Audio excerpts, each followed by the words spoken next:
צריכים להיות ערוכים למערכה ממושכת. אנחנו נמשיך לפעול בתקיפות ובשיקול דעת עד השלמת משימתנו.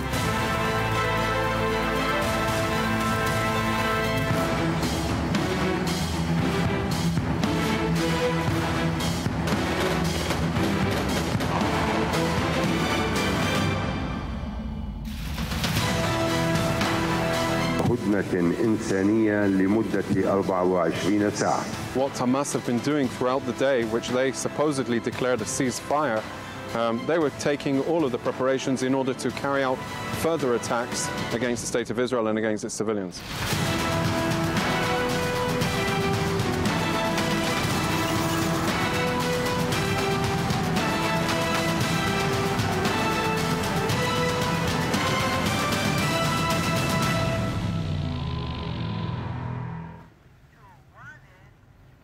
Bonsoir à tous, édition spéciale de nouveau ce soir sur i24 News, 22e jour de l'opération Bordure Protectrice. Les combats sont toujours en cours à Gaza, ils ont même connu une intensité très importante dans la nuit, notamment avec des bombardements israéliens qui ont suivi la mort de 10 soldats hier soir, nous vous en parlions évidemment. Mais dans le même temps, eh bien, l'initiative égyptienne visant à aboutir à un cessez-le-feu semble prendre également de l'épaisseur en coulisses, mais rien n'est encore acté et ce soir les combats se poursuivent donc. On vous fait tout de suite un récit de cette journée avec Julia Ganancia.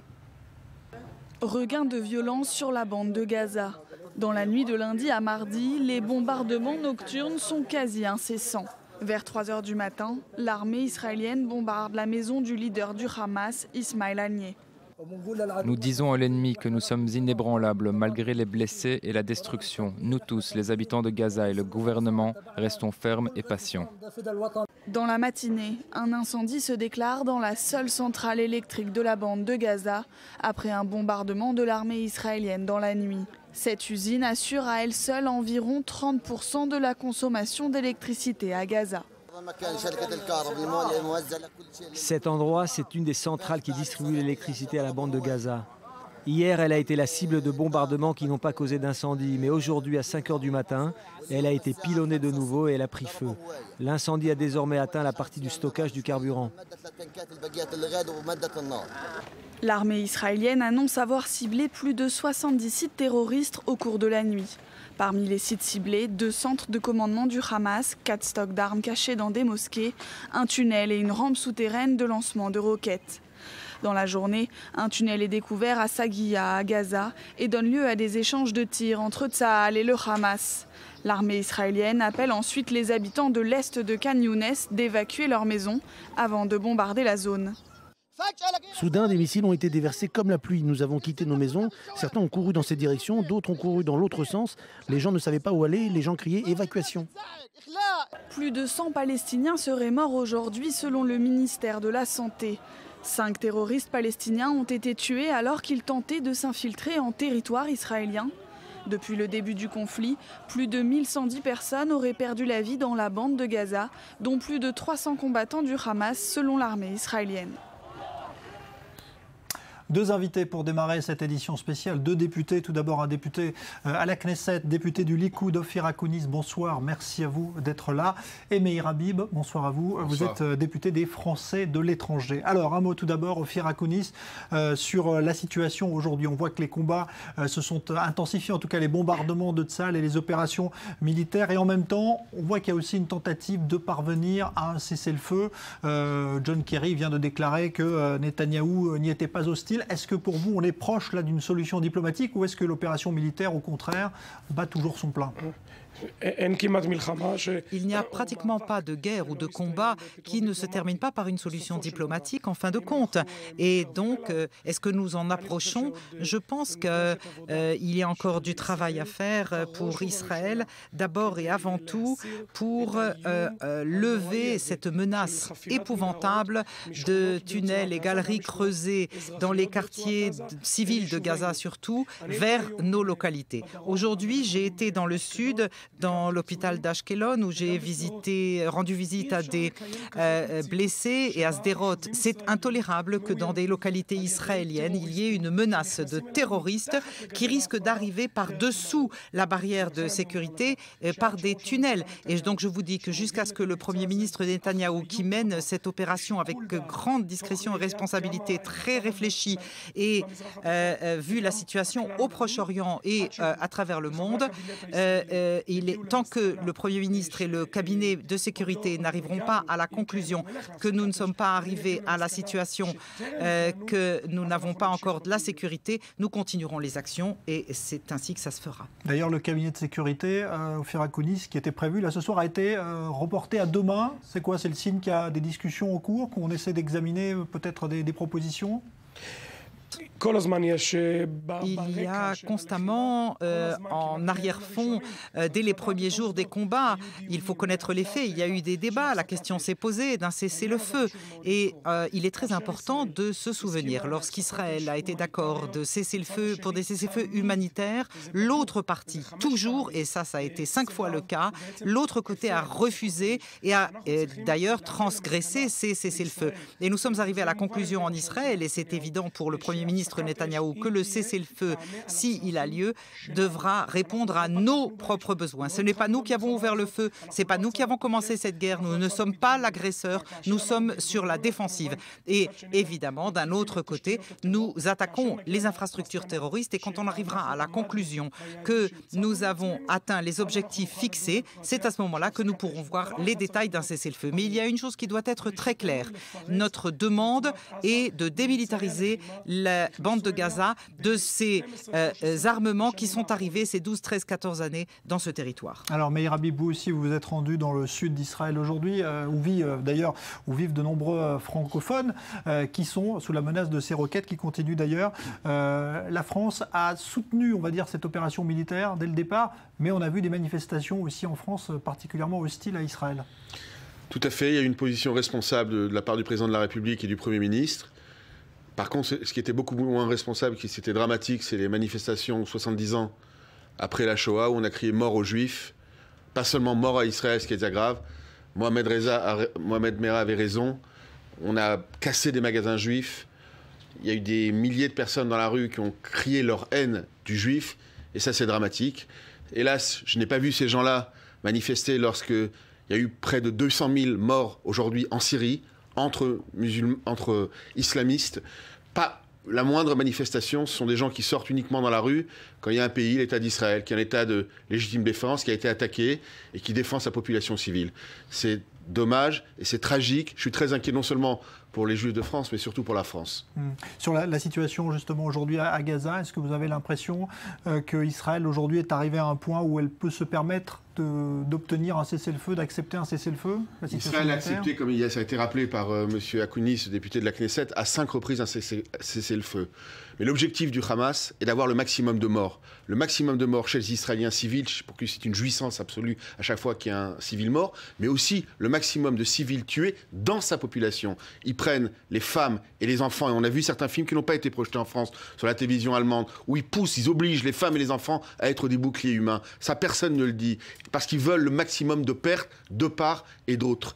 Et donc ils veulent, encore une fois, embraser cette situation. Le seul et unique responsable de cette guerre, c'est le Hamas, qui est un mouvement terroriste, islamiste, et dont le seul objectif n'est pas avoir un État à côté de l'État d'Israël, mais à la place de l'État d'Israël.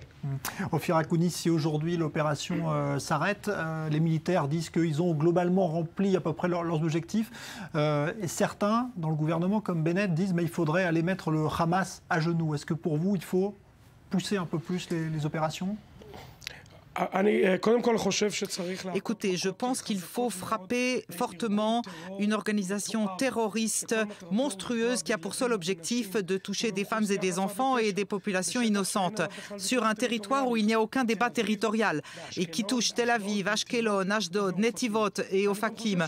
Et je pense que le Hamas a été très fortement touché. Je pense que d'un autre côté, jamais le gouvernement d'Israël n'a défini la bande bande de Gaza ou sa conquête comme un des objectifs de l'opération. C'est la raison pour laquelle nous devons dire la chose suivante. Si nous avons réussi à atteindre les 3 objectifs principaux, à savoir le retour du calme pour les citoyens israéliens auxquels ils ont droit, exactement comme ont droit à cela les habitants de Lyon, Marseille ou Paris, c'est le calme. On ne peut vivre sous la menace de missiles, c'est intolérable. Et deuxièmement, porter atteinte aux infrastructures du terrorisme, c'est-à-dire les capacités de lancer des missiles contre Israël doivent être détruites et aussi, et l'armée doit savoir ce qu'elle dit quand il dit qu'ils ont détruit la majorité des tunnels. Et moi, je pense qu'il faut encore attendre un peu qu'il n'y ait pas d'autres tunnels découverts. Si ces 3 objectifs sont atteints, de notre point de vue, et c'est vrai aussi pour tous les membres des ministres du cabinet, parce que c'est une responsabilité collective dont il s'agit, nous arriverons à une situation où nous arrêterons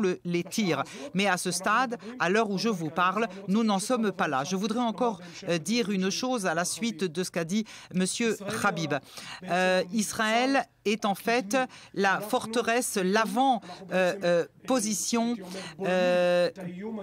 pour freiner la menace islamiste fondamentaliste. C'est le premier stade et l'Europe est la prochaine sur la liste. Il faut bien s'en souvenir. Et ensuite, ce sera les États-Unis. Si l'on ne comprend pas cela en Europe ou aux États-Unis, eh bien, vu la situation que nous vivons aujourd'hui, il faut bien ouvrir les yeux et comprendre la situation où les Européens et les Américains risquent de se lever demain matin.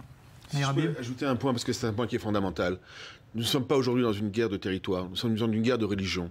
Et je voudrais, au-delà de la question israélo-palestinienne, je voudrais parler aujourd'hui des chrétiens d'Orient.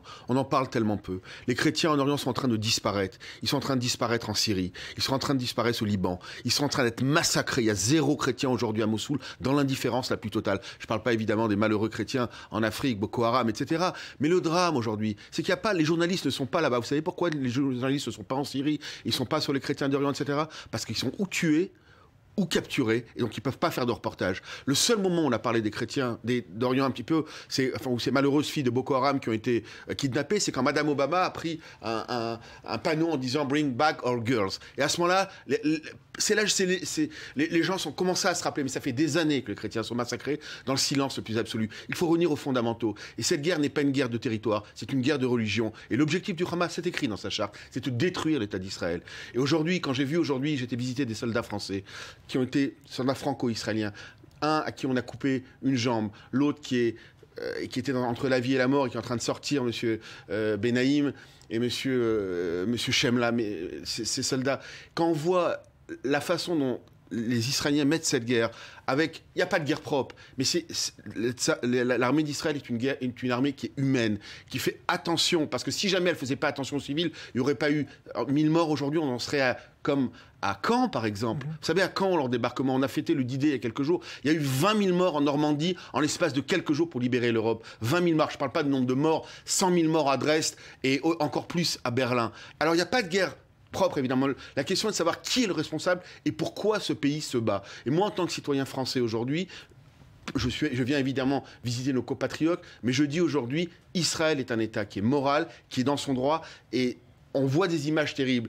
En permanence, sur toutes les chaînes de télévision à travers le monde, on ne montre que des enfants, hélas, et tout le monde est très triste de ces images terribles. Mais il faut savoir qui est responsable, et le seul, encore une fois, et unique responsable, c'est le mouvement terroriste qui est le Hamas. Un dernier mot, Ophir Kounis, avec vous. Concernant les Américains, on voit qu'ils font pression depuis plusieurs jours là, sur Israël. Est-ce que vous trouvez qu'ils ont la même attitude envers Israël qu'on aurait avec eux quand ils combattaient les talibans en Afghanistan? Est-ce que vous trouvez qu'ils apprécient vraiment à sa juste valeur la position d'Israël face au Hamas? Écoutez, j'ai beaucoup de respect pour notre amitié avec les États-Unis. C'est une amitié qui est essentielle, vitale pour Israël, mais aussi, dans la même mesure, je crois, pour les États-Unis. Parfois, il peut y avoir certaines dissensions ou différends entre amis intimes, et c'est ce qui arrive en ce moment, certainement. Mais modestement, je dirais que ce qui aurait été nécessaire pour les États-Unis, c'est de se tenir de manière claire et nette en soutien à Israël. Soutenir Israël, c'est soutenir le monde de libres, les véritables démocraties, c'est soutenir les personnes de bonne volonté. Et malheureusement, le Hamas risque d'avoir l'impression que les États-Unis essaient constamment de faire l'équilibre entre le soutien d'Israël et certaines condamnations d'Israël qui risquent d'amener à une situation où le Hamas interprétera cela comme un feu vert à continuer à se battre et s'opposer. Je pense que la déclaration de Kerry disant aujourd'hui qu'Israël a le droit de se défendre et qu'il soutient le désarmement était absolument essentiel. Merci beaucoup Fira Kounis. Je vous libère puisque vous avez une autre obligation sur la chaîne anglaise d'I24 News. Merci en tout cas d'être venu. Meir Habib, vous restez avec nous encore quelques instants. On va aller tout de suite à la frontière justement entre Israël et Gaza, retrouver l'un de nos envoyés spéciaux, Julien Baloul, qui est sur place. Bonsoir Julien. Tout d'abord pour faire avec vous un bilan de cette journée, car on l'a dit, il y a eu des combats encore intenses et notamment dans le sud de la bande de Gaza. Oui, absolument. Nous sommes vraiment à quelques centaines de mètres de la bande de Gaza. Derrière moi, il y a un vaste champ et derrière le champ, il y a tout simplement la bande de Gaza. On a été témoin toute la journée de grosses explosions, de frappes de l'artillerie de l'armée israélienne ainsi que de l'armée de l'air. Et donc pour revenir à cet incident sécuritaire auquel vous faites mention, ça s'est passé dans le sud de la bande de Gaza. Encore une tentative d'attentat du Hamas via des tunnels. C'est toujours ces fameux tunnels terroristes. 5 terroristes ont été éliminés par l'armée israélienne, par des soldats de l'unité Givati. C'est une unité combattante. Aucun blessé côté israélien à signaler cette fois, contrairement à hier où on le sait, il y a eu des soldats tués. Cette menace des tunnels, Jean-Charles, est prise vraiment très au sérieux puisque je suis dans l'un de kibbutz de la bordure de la bande de Gaza, on ne va pas dire où exactement, mais nous sommes vraiment à la bordure de la bande de Gaza et ce kibbutz est vide. Il n'y a personne, il n'y a plus que des soldats qui sont en place ici justement pour éviter des tentatives d'infiltration. On nous dit qu'à tout moment, des terroristes peuvent sortir de sous le sol. Il n'y a vraiment que quelques habitants du kibbutz qui sont encore présents et qui sont là en fait plus pour aider les soldats qu'autre chose, pour leur ouvrir leur maison, pour leur donner à manger, leur donner une possibilité de se doucher. Et donc je vous le disais, toute la journée on a été témoins, et là je l'entends encore, de tirs d'artillerie très nourris contre la bande de Gaza, ainsi que de tirs de l'armée de l'air. Donc ça signifie, Julien, alors qu'on parle d'un possible cessez-le-feu qui serait en train là d'être négocié via l'Égypte encore, eh bien que les combats continuent, les bombardements ce soir continuent encore sur Gaza. Alors, je ne peux pas vous faire état de combat au sol même des forces terrestres de l'armée israélienne, mais ce qui est sûr, c'est que vraiment l'artillerie, je l'entends vraiment, à l'heure où je suis en train de vous parler, nous entendons de grosses explosions, elles viennent de plus loin, elles passent au-dessus de nos têtes, les obus passent au-dessus de nos têtes et vont s'abattre contre des cibles de la bande de Gaza. Nous entendons également des tirs de tanks, nous entendons également des avions passer en permanence. Donc oui, là, clairement, d'un point de vue de l'armée de l'air, d'un point de vue de l'artillerie, il y a toujours des combats. Et vraiment, là, j'entends encore les explosions. Derrière moi, il y a eu des épaisses colonnes de fumée toute la journée. Donc ça, de ce point de vue, le cessez-le-feu n'est pas du tout en vigueur et on en est très loin sur le terrain. Autre chose, vous savez, on a entendu aujourd'hui parler d'une frappe de l'armée israélienne contre une station d'électricité, du centrale électrique, de Gaza, qui a provoqué un immense incendie. Et c'est vrai qu'on a vu vraiment un nuage de fumée noire toute la journée s'échapper de la bande de Gaza. Selon une source sécuritaire avec qui je me suis entretenu il y a vraiment une demi-heure à peine au sein de l'armée israélienne, Tsahal, selon des premières indications de l'enquête, ce n'est pas encore officiel, selon des premières indications de l'enquête, Tsahal dit ne pas être à l'origine de ce tir. Un dernier mot, Julien, sur les tirs de roquettes cette fois, qui continuent également, peut-être avec moins d'intensité, mais qui continuent quand même. Oui, donc il y a évidemment ces tirs contre le centre du pays cette nuit. J'imagine que vous en avez déjà beaucoup parlé à 2h30 du matin. Tout le centre du pays qui a été réveillé. Première nuit depuis le début de la guerre que le centre est visé. Actuellement, c'est plutôt les localités proches de la bande de Gaza qui sont visées, comme d'habitude, surtout la région de Chof Ashkelon qui est énormément visée. On compte quelques dizaines de roquettes tirées aujourd'hui, moins important que les journées précédentes, mais tout de même encore des tirs. Merci Julien Baloul en direct donc de la frontière entre Gaza et Israël. Meir Habib, on voit donc il y a toujours des combats ce soir. Vous parliez tout à l'heure de ces images qui ont été montrées au monde entier et qui, c'est vrai, souvent desservent Israël. Est-ce que vous avez l'impression quand même que en France et peut-être dans d'autres pays, on a mieux compris cette fois ce que vivaient ces habitants du sud d'Israël qui sont quotidiennement sous les roquettes, ou même les habitants de tout le pays qui ont vécu ces attaques à la roquette. Est-ce que cette fois, ça a été peut-être mieux compris, mieux expliqué? C'est une question difficile. j'ai quand même l'impression que les images sont souvent terribles. Nous sommes des gens qui sont humains, nous sommes des pères de famille. Lorsqu'on montre en permanence des enfants tués, des enterrements d'enfants, et on montre très rarement, entre parenthèses, les terroristes qui tirent, j'ai vu très peu de photos de terrorisme du Hamas en train de tirer, de s'organiser, etc. La majorité des reportages, ce sont des femmes et des enfants dans la détresse. C'est en effet des images terribles. Et alors, c'est vrai qu'on explique en permanence qu'Israël a attendu 3 semaines, qu'Israël s'est retiré jusqu'au dernier centimètre carré de la bande de Gaza. Et moi, je dis au monde, mais si jamais vous voulez que demain Israël fasse d'autres concessions, parce qu'ils ont fait toutes les concessions possibles et inimaginables jusqu'au dernier centimètre carré de la bande de Gaza, il faut au moins, lorsqu'ils sont en état de légitime défense, bombarder, leur donner la possibilité de se défendre. Et je me dis, mais qu'est-ce qui se serait passé si Paris avait été bombardé de façon aveugle pendant 3 semaines? Quel pays au monde aurait pu attendre? Et alors, évidemment, il y a toujours des reportages des deux côtés, mais d'un côté, on voit un pays qui semble fort, qui a réussi à se défendre, puisque le système d'hommes de fer est extrêmement efficace. Et tant mieux, parce que les Israéliens sont un peuple qui sanctifie la vie. Et les terroristes du Hamas sont des gens qui sanctifient la mort en permanence. Et c'est ça qui est dramatique. Où sont actuellement les dirigeants du Hamas? Ils sont actuellement terrés ou à 5 mètres sur terre en laissant les femmes et les enfants en haut, ou dans des hôtels 5 étoiles au Qatar. Entre parenthèses, on en a un peu parlé, mais le Qatar a aussi une part de responsabilité. Parce que le Qatar est un État qui investit en France, il investit dans le football. Mais au-delà du Paris Saint-Germain et du football, il finance aujourd'hui une entité terroriste, déclarée terroriste pas seulement par les Israéliens, par les Égyptiens, voire par une partie de l'autorité palestinienne et beaucoup de pays arabes modérés. Et ça c'est dangereux. C'est dangereux aussi pour nos banlieues. Je vous rappelle qu'actuellement, je reviens à cette question de 1000 djihadistes qui sont en préparation en Syrie et dans d'autres États, dans des cellules djihadistes, pour revenir en France et en Europe. C'est autant de bombes à retardement qui vont revenir. Donc il faudrait limiter l'influence du Qatar, à votre avis, dans l'économie française, parce qu'ils investissent beaucoup? J'en ai parlé directement il y a quelques mois avec le président de la République. Il nous avait expliqué, je n'étais pas seul, qu'il souhaitait contrôler en fait les flux d'argent. Si jamais le Qatar veut aider à faire du social et à des choses comme ça qui sont positives, pourquoi pas? Mais aujourd'hui, force est de constater que le Qatar est en train de financer totalement un mouvement terroriste dont le but est de tuer des civils et de détruire l'État d'Israël. Et ça, c'est factuel. Il n'est pas le seul, entre parenthèses.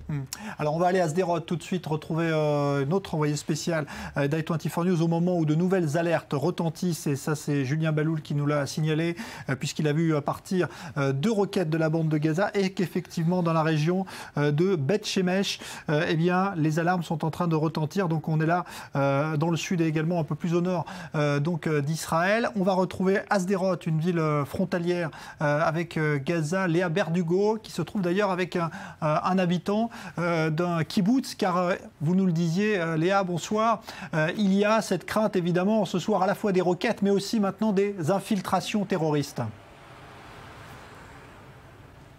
Oui, au-delà des tirs de roquettes qui continuent depuis la bande côtière, vous l'avez rappelé, à tomber sur le sud du pays. La ville de Sderot, là où nous nous trouvons, a été visée par plusieurs tirs de roquettes. Aujourd'hui, aux alentours de 2h de l'après-midi, 3 roquettes ont été tirées depuis la bande côtière. 2 ont été interceptées. Une est tombée dans un terrain vague. Les autres localités également du sud du pays ont été touchées, comme Ashkelon, Chof Ashkelon, ou encore des localités un peu plus proches de la bande de Gaza. Avec nous, vous l'avez dit, Avi Kadosh, qui est résident du kibbutz de Nir Am et gérant de plusieurs kibbutz près de la frontière de Gaza, comme celui de Nahal Oz. Alors, tout simplement, est-ce que vous pouvez nous décrire l'atmosphère qui règne ici dans le sud du pays? On essaye de vivre une vie quotidienne normale, mais on est constamment obligé de s'organiser avec ce challenge qui nous tombe toutes les heures ou tous les quarts d'heure ou toutes les 2 heures lorsque nous avons des alertes et qui nous changent nos programmes. Et on est obligé aussi d'éloigner la plupart des familles avec enfants, de les éloigner de cette région, parce qu'on est réellement, nos kibbutz sont réellement très très très proches de la frontière. Mais d'un autre côté, on est obligé de continuer à gérer une vie normale. Alors il y a le normal et l'anormal qui sont ensemble. C'est assez compliqué, mais enfin bon. Nous parlions un peu plus tôt des menaces d'infiltration depuis la bande de Gaza. Comment vous réagissez à cela? Ouais, en fait, peu près depuis 10 à 14 ans, nous sommes habitués à ces tirs de roquettes. Et ça a évolué, on a pris une habitude, et on s'est habitué aux nouvelles alertes. On sait dans chaque kibbutz si on a 15 secondes pour réagir ou 8 secondes pour réagir lorsqu'il y a une alerte. Cette idée de tunnel n'est pas nouvelle réellement. Nous savons depuis quelques années qu'il y a des tunnels et que c'est un danger qui nous menace. Mais depuis cette nouvelle opération, ça commence à devenir une réalité. On le sent, on le voit, on sait que ça s'approche des kibbutz. Et on voit, moi personnellement j'habite à Anirab, nous avions eu il y a 4-5 jours, nous avions eu une infiltration d'un tunnel à quelques centaines de mètres de notre kibbutz. Et il y a 3 jours, une infiltration au kibbutz Nachalot, près du kibbutz Nachalot. Évidemment, c'est une nouvelle menace qui pour nous nous change notre façon de penser. Le focus aujourd'hui n'est plus réellement dans les roquettes où nous sommes déjà habitués, mais plus vis-à-vis de la menace de ces tunnels. Voilà donc des menaces qui sont de plus en plus courantes. On en a appris encore une hier, une nouvelle menace donc à laquelle doivent faire face les habitants de Sderot, mais également des localités situées un peu plus dans le sud du pays. Merci Léa Berdugou, on vous retrouvera tout à l'heure en direct de Sderot. Confirmation à l'instant, donc plusieurs missiles tirés sur la région de Jérusalem. Apparemment ce sont les montagnes autour notamment de Beth Shemesh, mais également la région de Hebron qui a été visée. Donc le Hamas, Meir Habib, est toujours en position de tirer. Le Hamas ne s'arrêtera pas de tirer. Le Hamas veut en permanence avoir le dernier mot, parce que le Hamas, encore une fois, ne craint pas le nombre de morts. Le Hamas veut des morts, et veut des morts des deux côtés, comme on disait tout à l'heure. Et Israël a une puissance de feu qui est énorme, qui pourrait frapper beaucoup, beaucoup plus fort, mais ne veut pas le faire. Parce qu'un pays normal, un pays moral, est obligé de faire attention aux populations civiles. Et c'est un petit peu... J'ai longuement parlé au Premier ministre avant-hier, Netanyahou, et il a comme objectif de faire en sorte que démanteler les tunnels et faire en sorte que la majorité des armes, en particulier des roquettes et des missiles aux mains du Hamas, soient détruites. Tant que ces buts ne seront pas atteints, et là je crains que la guerre continue, en particulier lorsque les chefs du Hamas sont cachés à des milliers de kilomètres que là dans des hôtels 5 étoiles au Qatar ou sous terre. Eux, ce qu'ils veulent, c'est des morts, des morts, des morts, des morts et des morts. Donc c'est un cercle vicieux. Les Israéliens ont accepté, malgré la pression de la rue, malgré la pression de toute la droite de Netanyahou. Netanyahou était prêt à faire des cessez-le-feu à plusieurs reprises. Les seuls qui sont responsables, les seuls qui refusent de cessez-le-feu, c'est le Hamas. Pour arriver aujourd'hui, en réalité, Israël n'a pas aucune espèce de volonté d'hégémonie ou quelque territoire que ce soit sur la bande de Gaza. Si jamais les Gazaouis voulaient, ils pourraient commencer à construire, à bâtir, à construire des écoles, construire des tunnels souterrains pour mieux vivre. Eux, leur objectif, c'est uniquement, encore une fois, la destruction de l'État d'Israël. Merci beaucoup, Meir Habib, député des Français de l'étranger. Suite de l'édition spéciale dans un instant. Restez avec nous.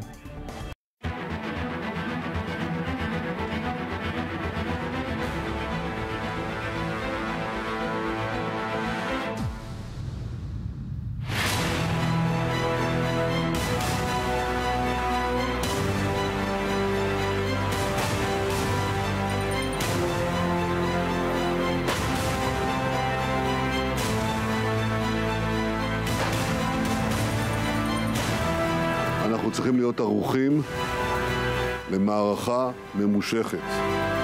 אנחנו נמשיך לפעול בתקיפות ובשיקול דעת עד השלמת משימתנו.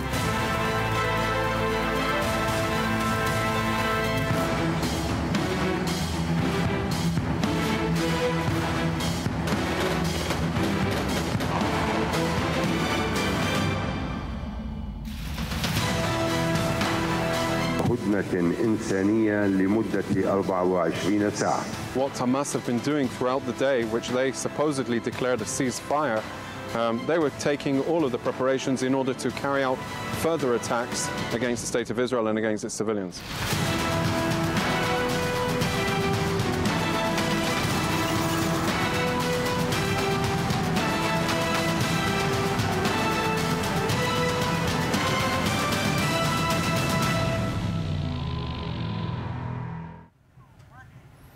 Suite de l'édition spéciale sur i24 News. On est loin d'un cessez-le-feu, en tout cas, puisqu'on vient d'assister donc à un nouveau tir de missiles de la bande de Gaza vers le centre d'Israël. C'est la région de Jérusalem, Beth Shemesh, qui a été visée par 2 missiles. Le système Iron Dome est entré en action. L'un des missiles a été intercepté, l'autre est tombé dans une zone inhabitée. On ne signale pas donc de dégâts ni de victimes. La diplomatie, je vous le disais, elle tente pourtant ce soir d'activer la possibilité de parvenir à un accord entre toutes les parties, israéliens et palestiniens, que ce soit les Palestiniens à Ramallah et ceux de Gaza, par l'entremise de l'Égypte. Récit de cette journée diplomatique avec Daniel Ziri et Leslie Rezoug. Entre vrais et faux espoirs, aujourd'hui l'Organisation de libération de la Palestine avait annoncé que les factions palestiniennes dans la bande de Gaza, dont le Hamas et le djihad islamique, étaient prêts à un cessez-le-feu humanitaire unilatéral de 24 heures. Après consultation avec les leaders du Hamas et le djihad islamique, nous annonçons au nom de toutes les parties en présence que nous sommes prêts à un cessez-le-feu immédiat et à la trêve humanitaire de 24 heures. Nous avons élaboré cette proposition en concertation avec les Nations Unies pour étendre le cessez-le-feu à 72 heures. Une déclaration aussitôt démentie par le Hamas qui avait souligné qu'aucun cessez-le-feu n'aurait lieu tant que les forces de Tzal seraient toujours dans l'enclave palestinienne. Mais ce soir, un autre accord semble progressivement se dessiner. Israël pourrait rester dans Gaza pour continuer de détruire les tunnels du Hamas et des discussions auraient lieu au Caire. J'ai parlé au Premier ministre Netanyahou 2 à 3 fois par jour ces derniers jours. Hier soir, il m'a parlé de la possibilité d'un cessez-le-feu. C'est lui qui l'a proposé avec moi. Il a continué de répéter qu'il accepterait un cessez-le-feu qui permettrait à Israël de se protéger contre les tunnels. Mais en Israël, certains députés continuent de mettre en garde contre toute tentative de pression de la communauté internationale. Certains nous disent que nous avons le droit de nous défendre, en théorie. Mais de facto, ils essayent de nous empêcher de nous défendre. Et je leur demande, est-ce vous qui allez régler la situation à Gaza? Est-ce vous qui allez envoyer des troupes? Alors que l'opération Bordure protectrice entre dans sa 4e semaine et que la pression de la communauté internationale s'intensifie, la possibilité d'un cessez-le-feu pourrait bientôt changer la donne. Voilà donc pour cette journée diplomatique. On va tout de suite retrouver devant l'hôpital de Soroka à Beersheva un autre envoyé spécial d'I24 News, Maxime Pérez, qui est sur place. Bonsoir Maxime. D'abord un mot de la situation aujourd'hui, puisque c'est un peu la température de l'intensité des combats. Est-ce que de nombreux blessés ont été évacués aujourd'hui vers l'hôpital Soroka de Beersheva ? Écoutez, ici à l'hôpital Soroka de Beersheva, le nombre de soldats israéliens hospitalisés n'a pas évolué depuis ce matin. 26 militaires blessés dans les combats au cours de ces dernières 24 heures qui se trouvent donc actuellement en traitement. L'un d'entre eux se trouve dans un état désespéré. 4 autres sont très grièvement atteints et se trouvent toujours en ce moment même en soins intensifs. 9 autres sont plus modérément atteints. Le reste des soldats étant souffrant seulement de blessures mineures. L'hôpital de Soroka a pour habitude d'accueillir des blessés graves depuis le début de ces opérations dans la bande de Gaza. Il y a plus forte raison depuis que l'armée israélienne opère au niveau terrestre dans la bande de Gaza. Mais ces dernières heures, il n'y a pas eu de nouvel arrivage de militaires israéliens venant du front. Alors Maxime, ça ne signifie pas évidemment que les combats se sont arrêtés. Au contraire, ils continuent en ce moment même et il y a eu de sérieux accrochages aujourd'hui. Oui, notamment au centre de la bande de Gaza où une unité de la brigade d'infanterie Givati a fait face à un nouveau commando palestinien qui a fait irruption d'un tunnel en pleine zone urbaine palestinienne cette fois. Et un accrochage s'en est suivi au cours duquel les 5 terroristes ont été tués par les soldats israéliens. Pas de blessés dans les rangs de Tzahal, mais une tension permanente qui s'est accrue du fait que l'armée israélienne campe sur ses positions depuis maintenant plusieurs jours. Il n'y a pas d'avancer. Et en revanche, face à elle, eh bien, les organisations palestiniennes, notamment à la faveur de trêves humanitaires plus ou moins respectées, parviennent à se repositionner sur le terrain autour de l'armée pour mener des attaques, pour tenter de façon sporadique d'harceler les militaires israéliens qui sont stationnés, qui occupent certains quartiers, notamment du nord de la bande de Gaza. On pense à Sajaya et Beth Hanoun. Un mot également, Maxime, des objectifs, parce qu'à l'heure où on parle d'un possible cessez-le-feu obtenu par la voie diplomatique, est-ce que l'armée israélienne pense avoir rempli la plupart de ses objectifs militaires à Gaza? Écoutez, pour l'instant, l'armée israélienne n'a reçu qu'une seule directive claire, c'est la destruction des tunnels. Et de ce point de vue-là, les responsables de l'état-major ce soir disent que la mission est proche d'aboutir. On parle désormais de quelques jours pour venir à bout de ces infrastructures souterraines, notamment celles qui permettent à des commandos palestiniens de s'infiltrer en Israël. Mais il faut souligner que ce sont des tunnels qui sont connus des renseignements militaires israéliens, qu'il ne s'agit peut-être pas de tous les tunnels construits par le Hamas ces 5 dernières années, comme le disent les responsables de l'armée. Alors ça, c'est donc le premier objectif ouvert, très clair, rappelé hier par le Premier ministre israélien Benjamin Netanyahou. Mais ce qui préoccupe plus l'armée israélienne et le commandement militaire dans la bande de Gaza, c'est de voir que pour l'instant, le cabinet hésite, qu'il n'a pas pris de décision claire, à savoir si l'on s'oriente davantage vers un cessez-le-feu ou si feu vert va être donné à l'armée pour accroître ses opérations dans la bande de Gaza, aller dans des endroits qui n'ont pas encore été investis par les blindés et l'infanterie. Il faut dire que, vu les déroulements de ces dernières heures, de ces derniers jours, où le cabinet de sécurité israélien s'est réuni à plusieurs reprises pour débattre de ces mêmes sujets, on a le sentiment au sein de l'état-major que vraisemblablement la balance penche vers un cessez-le-feu. Évidemment, tout est possible vu la tension sur le terrain. Il faut, et je voudrais conclure là-dessus, rappeler que l'armée israélienne ce soir est en état d'alerte maximale à l'intérieur et autour de la bande de Gaza, parce que justement ces rumeurs assez pressantes de cessez-le-feu que l'on entend depuis maintenant plusieurs heures en Israël pourraient donner l'opportunité au Hamas de se lancer dans un dernier barreau d'honneur, tiré à coups de salve extrêmement intensifs, des roquettes contre la totalité du territoire israélien, et pourquoi pas mener de nouvelles attaques contre le territoire israélien à la frontière où se trouvent des kibbutz frontaliers, également contre les troupes israéliennes stationnées à l'intérieur de la bande de Gaza. Merci Maxime Pérez, en direct donc de Beersheva, de l'hôpital Soroka. Effectivement, tir de roquette tout à l'heure, on vous le disait il y a quelques minutes, dans la région de Jérusalem, sur la ville de Beth Shemesh.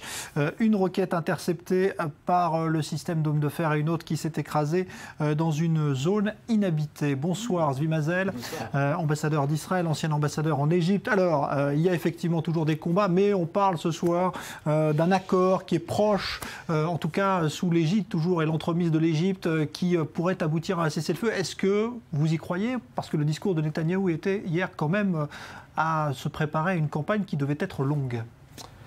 Et, écoutez, on ne sait pas, parce qu'il y a eu déjà plusieurs cessez-le-feu qui n'ont pas marché. Maintenant, je crois qu'Israël n'a pas, du point de vue militaire, n'a pas le droit, n'a pas ne veut pas avoir actuellement, c'est le fait tant qu'il ne termine pas l'histoire des tunnels. Ça, c'est le plus important, c'est une menace stratégique. Il faut s'en débarrasser au moins à 90%, je ne sais pas. Et ça sera fait dans 2-3 jours, je n'en sais rien. Et maintenant, le Hamas aussi, d'après ce que je comprends, ne pense pas sur un cessez-le-feu immédiat. Pourquoi? Parce que le leadership du Hamas est toujours intact sous la terre. Le fanatisme islamique est toujours là. Et il paye avec le sang des Palestiniens. Il se fout complètement de Palestiniens parce que c'est une organisation terroriste islamique qui va détruire Israël. Il a été fondé pour détruire Israël et puis après construire un État islamique, pas un État palestinien indépendant. Il faut que les gens comprennent ça. Le Hamas ne parle jamais d'un État palestinien indépendant. Il parle toujours de finir l'occupation. L'occupation pour lui, pour Hamas, c'est aussi Tel Aviv et Haïfa. Et puis construire un État islamique. Donc, quand on prend tout ça, on comprend Hamas, qui est Hamas et qu'il veut, bon, il faut comprendre qu'il ne veut pas immédiatement un cessez-le-feu parce que le temps n'est pas arrivé pour lui et il croit qu'en s'entêtant, n'est-ce pas, d'agir comme ça, il va isoler Israël aux yeux de la communauté internationale. C'est à peu près ça, à mon avis, la stratégie de Hamas. À un moment, il sentira qu'il aura pris un coup trop important, il dira oui, stop. Mais alors pour l'instant, on a vu que les Américains ce soir évoquaient des discussions également avec Benjamin Netanyahou. John Kerry a dit oui, ça y est, Benjamin Netanyahou est prêt à accepter un cessez-le-feu. Il nous a demandé d'intervenir. Là aussi, un changement de position à votre avis? Et écoutez, ça dépend aussi des Égyptiens. Et finalement, la base d'un règlement quelconque doit être fait sur la base de la proposition égyptienne de cessez-le-feu. L'Égypte tient la clé en ce qui concerne la Hamas. Nous sommes des ennemis avec le Hamas et on connaît notre position. Et ils veulent nous tuer, nous les tuons. Maintenant, en ce qui concerne l'Égypte, il y a un problème. L'Égypte considère que le Hamas et Gaza est une menace stratégique, c'est une base de terreur, n'est-ce pas, qui envoie les terroristes et les explosifs de Gaza vers Sinaï. Et l'Égypte ne veut pas actuellement ces menaces, elle ne veut jamais ces menaces, mais l'Égypte veut s'occuper de ses problèmes économiques. C'est pourquoi Abdel Fattah al-Sisi est devenu président, pour renouveler l'Égypte, pour la mettre sur la voie de la croissance économique. Et puis il y a Hamas, il y a Gaza, il y a les djihadistes, les Ansar Bet al-Magda assassinats qui le gênent. Il veut finir avec tout cela. Il peut le faire uniquement d'une façon ou d'une autre, en une certaine collaboration avec Israël. Parce que le Hamas se trouve entre Israël et l'Égypte, c'est l'Égypte qui décide, puisque l'Égypte contrôle les passages de Rafah, n'est-ce pas? Et si l'Égypte ferme complètement, alors vraiment c'est un siège total. Alors, est-ce que l'Égypte a changé sa position? Je ne suis pas sûr. En principe, elle n'a pas changé. Peut-être elle pourra mettre quelques facilités pour le Hamas, pour lui donner quelque chose. Alors, donc, à mon avis, le cessez-le-feu n'est pas encore prêt. Pour les deux côtés, on va voir, il faut suivre, et on aura beaucoup de choses à voir dans les heures qui viennent, dans les jours qui viennent. Absolument. Mais ce n'est pas fini, cette histoire-là n'est pas finie, il n'y a pas de doute. Ouais. Un mot quand même de finalement la position des pays arabes. On a vu l'Iran monter ces dernières heures au créneau de manière très forte pour demander à ce que le peuple palestinien soit armé pour résister à Israël. Ça, c'est un discours qui n'est pas nouveau, mais qui est quand même très virulent. Les autres pays arabes sont quand même plus discret. Si on regarde les réactions à l'étranger, on se dit finalement les pays arabes réagissent moins que certains pays d'Europe où on a vu des manifestations monstres, ou en Espagne aujourd'hui aussi par exemple. Les pays arabes connaissent beaucoup mieux qui est le Hamas que nous. Nous, on dit, bon, le Hamas, peut-être, il est un peu relativement modéré par rapport à ISIS, comment on dit en français, l'État islamique. L'État islamique, etc. etc. Mais c'est la même chose. Les Arabes savent que Hamas, c'est les frères musulmans, qu'ils veulent détruire tous les systèmes nationaux des pays arabes et construire un État islamique.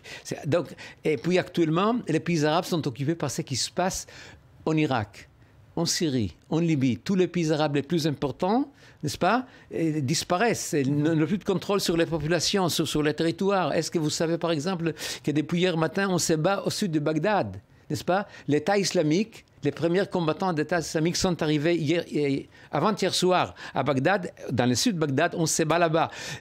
En Europe, on préfère ne pas en parler trop, même pas en Amérique, parce qu'ils ne savent pas quoi faire. Si Bagdad tombe, n'est-ce pas, alors l'État islamique va faire vivre la maison des Abbas, les califes d'antan. Enfin, nous arrivons à des choses impossibles. Les pays arabes sont très conscients et Hamas les embête beaucoup. Ils savent que Hamas constitue un danger extrêmement grave, en plus de l'État islamique, en plus des autres organisations, Al-Qaïda et les autres. Voilà, c'est ça. C'est pourquoi ils ne réagissent pas. Ils sont solidaires des Palestiniens qui meurent, n'est-ce pas? Mais ils savent très bien que les Palestiniens meurent à cause de Hamas, qui se bat sous la terre, qui se cache sous la terre. Alors, on va regarder justement une synthèse un petit peu de ces réactions dans le monde arabe et musulman. C'est un sujet préparé par Lise Barenbaum. La crise qui secoue la bande de Gaza agite le monde musulman. L'Iran, en la personne de son guide suprême, l'ayatollah Ali Khamenei, vient de lancer un appel virulent au monde islamique afin d'armer les Palestiniens dans leur guerre face à Israël.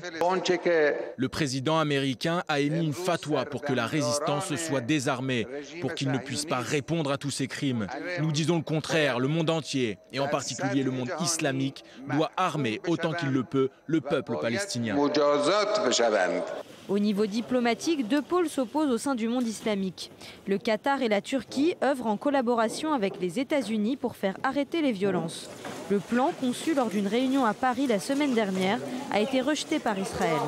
De son côté, l'Égypte a mis sur pied une proposition plus modérée qui permettrait à Mahmoud Abbas et au Fatah de revenir à Gaza.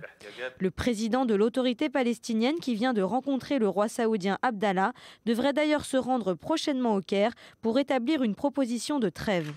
Des tentatives pour le moment infructueuses qui n'ont pas manqué d'embraser les relations entre l'Égypte et la Turquie en concurrence sur ce dossier. La Turquie se prépare quant à elle à envoyer une nouvelle flottille humanitaire vers la bande de Gaza afin de signifier son soutien inconditionnel au Hamas. Soyez-en sûrs, l'oppression systématique, le massacre et l'intention de génocide qui perdurent en Palestine depuis 1948 ne resteront pas impunis.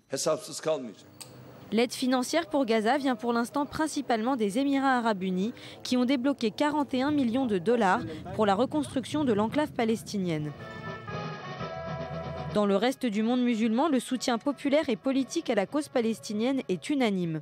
Le dirigeant du Hezbollah, Hassan Nasrallah, a également interpellé les gouvernements islamiques afin qu'ils viennent en aide à leurs frères palestiniens.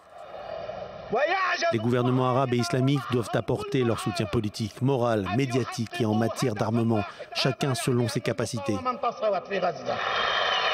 Un appel qui n'est pas resté sans écho. Plusieurs chefs d'État ont tenu à faire part de leur soutien aux Gazaouis, dont le président afghan Hamid Karzai. Nous, le peuple d'Afghanistan, nous pensons aux Palestiniens et aux habitants de Gaza qui se font tuer à toute heure du jour et de la nuit. Nous leur souhaitons la paix, la stabilité et la prospérité. En Jordanie, le roi Abdallah II a pressé Israël d'arrêter les bombardements sur Gaza lors d'une conversation téléphonique avec le secrétaire général de l'ONU, Ban Ki-moon. Dans la rue, les Jordaniens appellent aussi le monde arabe à réagir. Nous voulons parler à tous les Arabes et les supplier d'aider nos frères à Gaza. Partout ailleurs dans le monde musulman, en Irak, au Pakistan, au Yémen, les manifestations de soutien continuent.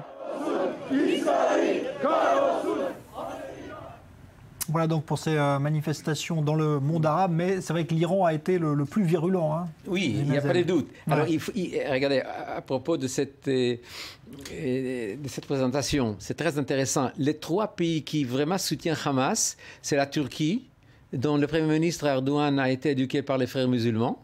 Et on connaît son attitude. Et puis le Qatar, un tout petit pays qui est fait une invention des frères musulmans. C'est un pays de frères musulmans, on n'a pas le temps d'en parler, mais c'est un pays vraiment, frères musulmans dominent spirituellement.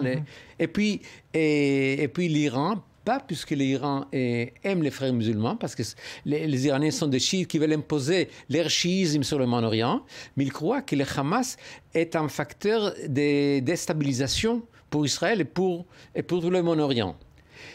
Mais seulement, il faut dire quelque chose à propos de l'Iran. L'Iran se trouve actuellement dans une situation beaucoup moins bien qu'on le croit, parce que l'Iran se bat actuellement en Syrie et même en Irak, qui est très proche de son territoire, contre des organisations sunnites terroristes islamiques, et aussi au Yémen, n'est-ce pas, où elle espère que les Houthis, ce sont des chiites, yazidis de Théman, occuperont Sanaa dans les prochains jours, peut-être.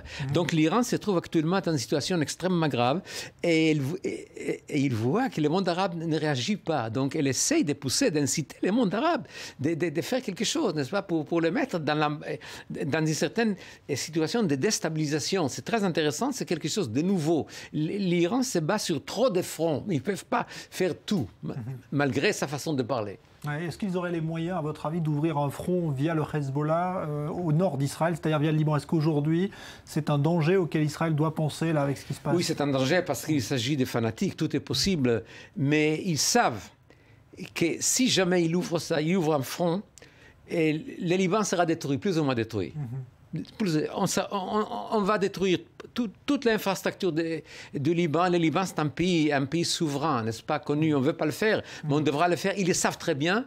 Et leurs chiites, la population chiite de Hezbollah sera aussi, d'une façon ou d'une autre, très, très touchée. Alors on va aller à Tel Aviv retrouver devant le quartier général de la défense israélienne Daniel Ziri qui est sur place car devait se tenir ce soir un cabinet de sécurité donc en présence du Premier ministre. Daniel, bonsoir. Cette réunion a été renvoyée. Est-ce que ça veut dire justement qu'on discute, on négocie actuellement pour un éventuel cessez-le-feu ? C'est possible, Jean-Charles. En effet, cette réunion qui devait avoir lieu dans le bâtiment que vous voyez juste derrière moi, le QG de la Défense à Tel Aviv, eh bien, a été annulée. Alors, ce que je peux vous dire, c'est qu'un peu plus tôt dans la journée, on a entendu dans les médias israéliens des rumeurs comme quoi un cessez-le-feu définitif aurait été finalement conclu entre tous les partis et accepté par tous les partis, donc Israël ainsi que les factions palestiniennes. Mais quelques minutes plus tard, eh bien, les officiels israéliens se sont empressés de démentir ces propos qu'on a entendus dans les médias israéliens. Alors ils ont déclaré qu'il n'y a pas de cessez-le-feu qui a été conclu pour l'instant. Ce qu'on sait, enfin en tout cas par les informations que nous avons eues ici, il serait possible qu'il y ait une avancée majeure dans ces négociations pour atteindre ce cessez-le-feu. Ce qu'on sait jusque maintenant, c'est que l'Égypte travaille depuis plusieurs semaines pour essayer de conclure cet accord. Ils ont demandé, donc le général Al-Sisi en Égypte a demandé à Mahmoud Abbas, le président de l'autorité palestinienne, d'amener le Hamas ainsi que le djihad islamiste à la table des négociations. On sait qu'Israël attend qu'il se rende à la table des négociations. Peut-être il y aurait une avancée sur ce plan-là, mais en tout cas on n'en sait pas plus ce soir. Ouais. Quelle est la tendance justement au sein du gouvernement israélien? Parce que certains estiment qu'il faudrait continuer plus avant l'opération militaire. Il n'y a pas unanimité, semble-t-il, pour un cessez-le-feu. Il n'y a pas unanimité, mais il n'y a jamais unanimité au sein du gouvernement israélien, Jean-Charles. En tout cas, ce qu'on sait, c'est qu'un cessez-le-feu sera accepté par le gouvernement israélien et par ce cabinet de sécurité qui est, on le rappelle, majoritairement, qui adhère majoritairement à la position que Netanyahou, le Premier ministre israélien, a exprimée hier, hein, que cette opération doit continuer. Eh bien, ils disent qu'un cessez-le-feu final devrait absolument comprendre le droit d'Israël de continuer son opération contre les tunnels terroristes du Hamas à Gaza. Donc la condition d'Israël en fait serait que le Tsahal puisse continuer et terminer ce travail-là de détruire ces tunnels. Sans cette condition, un cessez-le-feu semble assez lointain. Merci Daniel Ziri, donc devant le quartier général du ministère de la Défense à Tel Aviv.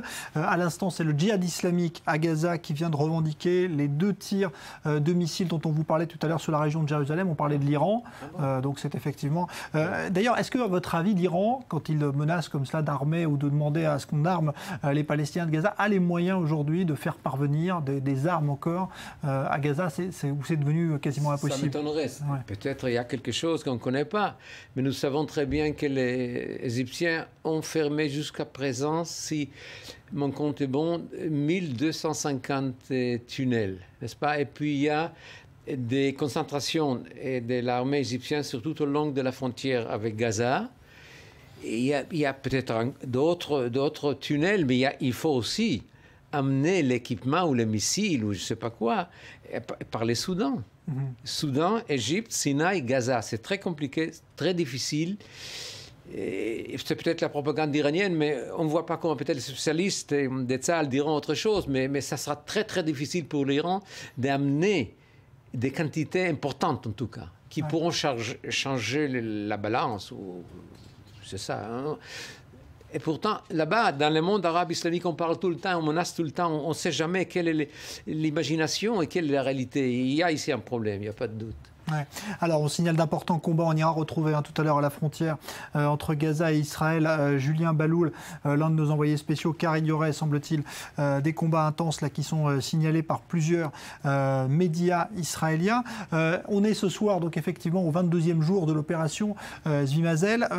Quand on dit là maintenant il faudrait un cessez-le-feu, les objectifs militaires sont en passe d'être atteints, et ensuite il va falloir discuter au Caire. Avec qui on va discuter? Avec les Palestiniens? Avec uniquement l'autorité palestinienne? Ou est-ce qu'il faudra aussi discuter avec le Hamas finalement? Est-ce qu'Israël est prêt à discuter avec le Hamas? Non, on n'est pas prêt à discuter avec le Hamas. D'ailleurs, je crois que le Hamas n'est pas prêt à discuter avec nous, puisque le Hamas est venu détruire physiquement. C'est-à-dire, il y a un problème, et en Israël, et en Europe, et en Amérique, de comprendre que le Hamas veut vraiment détruire Israël et génocider le peuple juif. C'est ça, c'est une réalité, c'est comme ça, il n'y a rien à faire. C'est exactement comme l'État islamique en Irak. Donc il y a un problème parce que les gens ne veulent pas y croire. C'est trop difficile, n'est-ce pas? C'est ça le problème. Alors, qu'est-ce qu'on dit? Pardon. On va devoir discuter avec qui après au Caire? Avec les Palestiniens de Ramallah? Alors, au Caire, il doit y avoir 3 délégations. Il y a l'Égypte, il y a Israël, il y a Hamas, peut-être plus, il y a aussi les Palestiniens, il y a Abu Mazen. Mais Abu Mazen et Hamas, ils peuvent se mettre ensemble parce qu'ils sont sous le même gouvernement actuellement, n'est-ce pas? Mais écoutez, il y aura probablement l'Égypte qui va aller entre les deux et trouver une certaine façon de parler, de dialoguer. C'est impossible qu'il y ait un dialogue direct entre nous, ça ne marche absolument pas. Et vous savez, quand les gens parlent d'un dialogue, c'est-à-dire il y a pas mal de gens qui pensent que si Israël fait un effort et parle avec le Hamas, tout va changer. Non, il y a une certaine réalité islamique, fanatique, il faut comprendre qu'il ne peut pas changer. C'est ça le problème. Et donc, il y aura l'Égypte, et l'Égypte va essayer de trouver un certain compromis. Mais le compromis ne sera pas très pro-Hamas. Parce que l'Égypte se défend, elle aussi, contre le Hamas et contre Gaza. Merci beaucoup Zvi Mazel, donc ancien ambassadeur d'Israël en Égypte, d'avoir été dans ce studio. On continue l'édition spéciale dans un instant. On retournera à la frontière donc avec Gaza où on signalait donc, on vous le disait à l'instant, de nouveaux combats importants. Et puis on vous donnera également toutes les informations de cette journée. Restez avec nous sur i24 News. On revient dans un instant après une pause.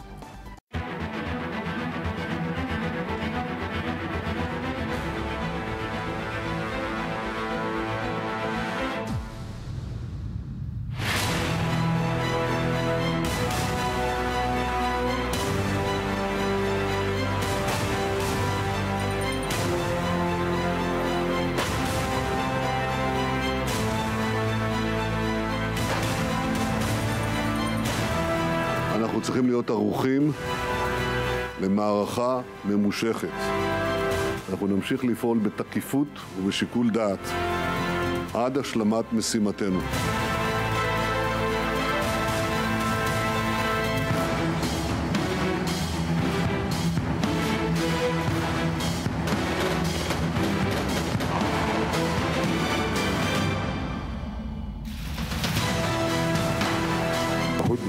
إنسانية لمدة 24 ساعة. What Hamas have been doing throughout the day, which they supposedly declared a ceasefire, they were taking all of the preparations in order to carry out further attacks against the state of Israel and against its civilians.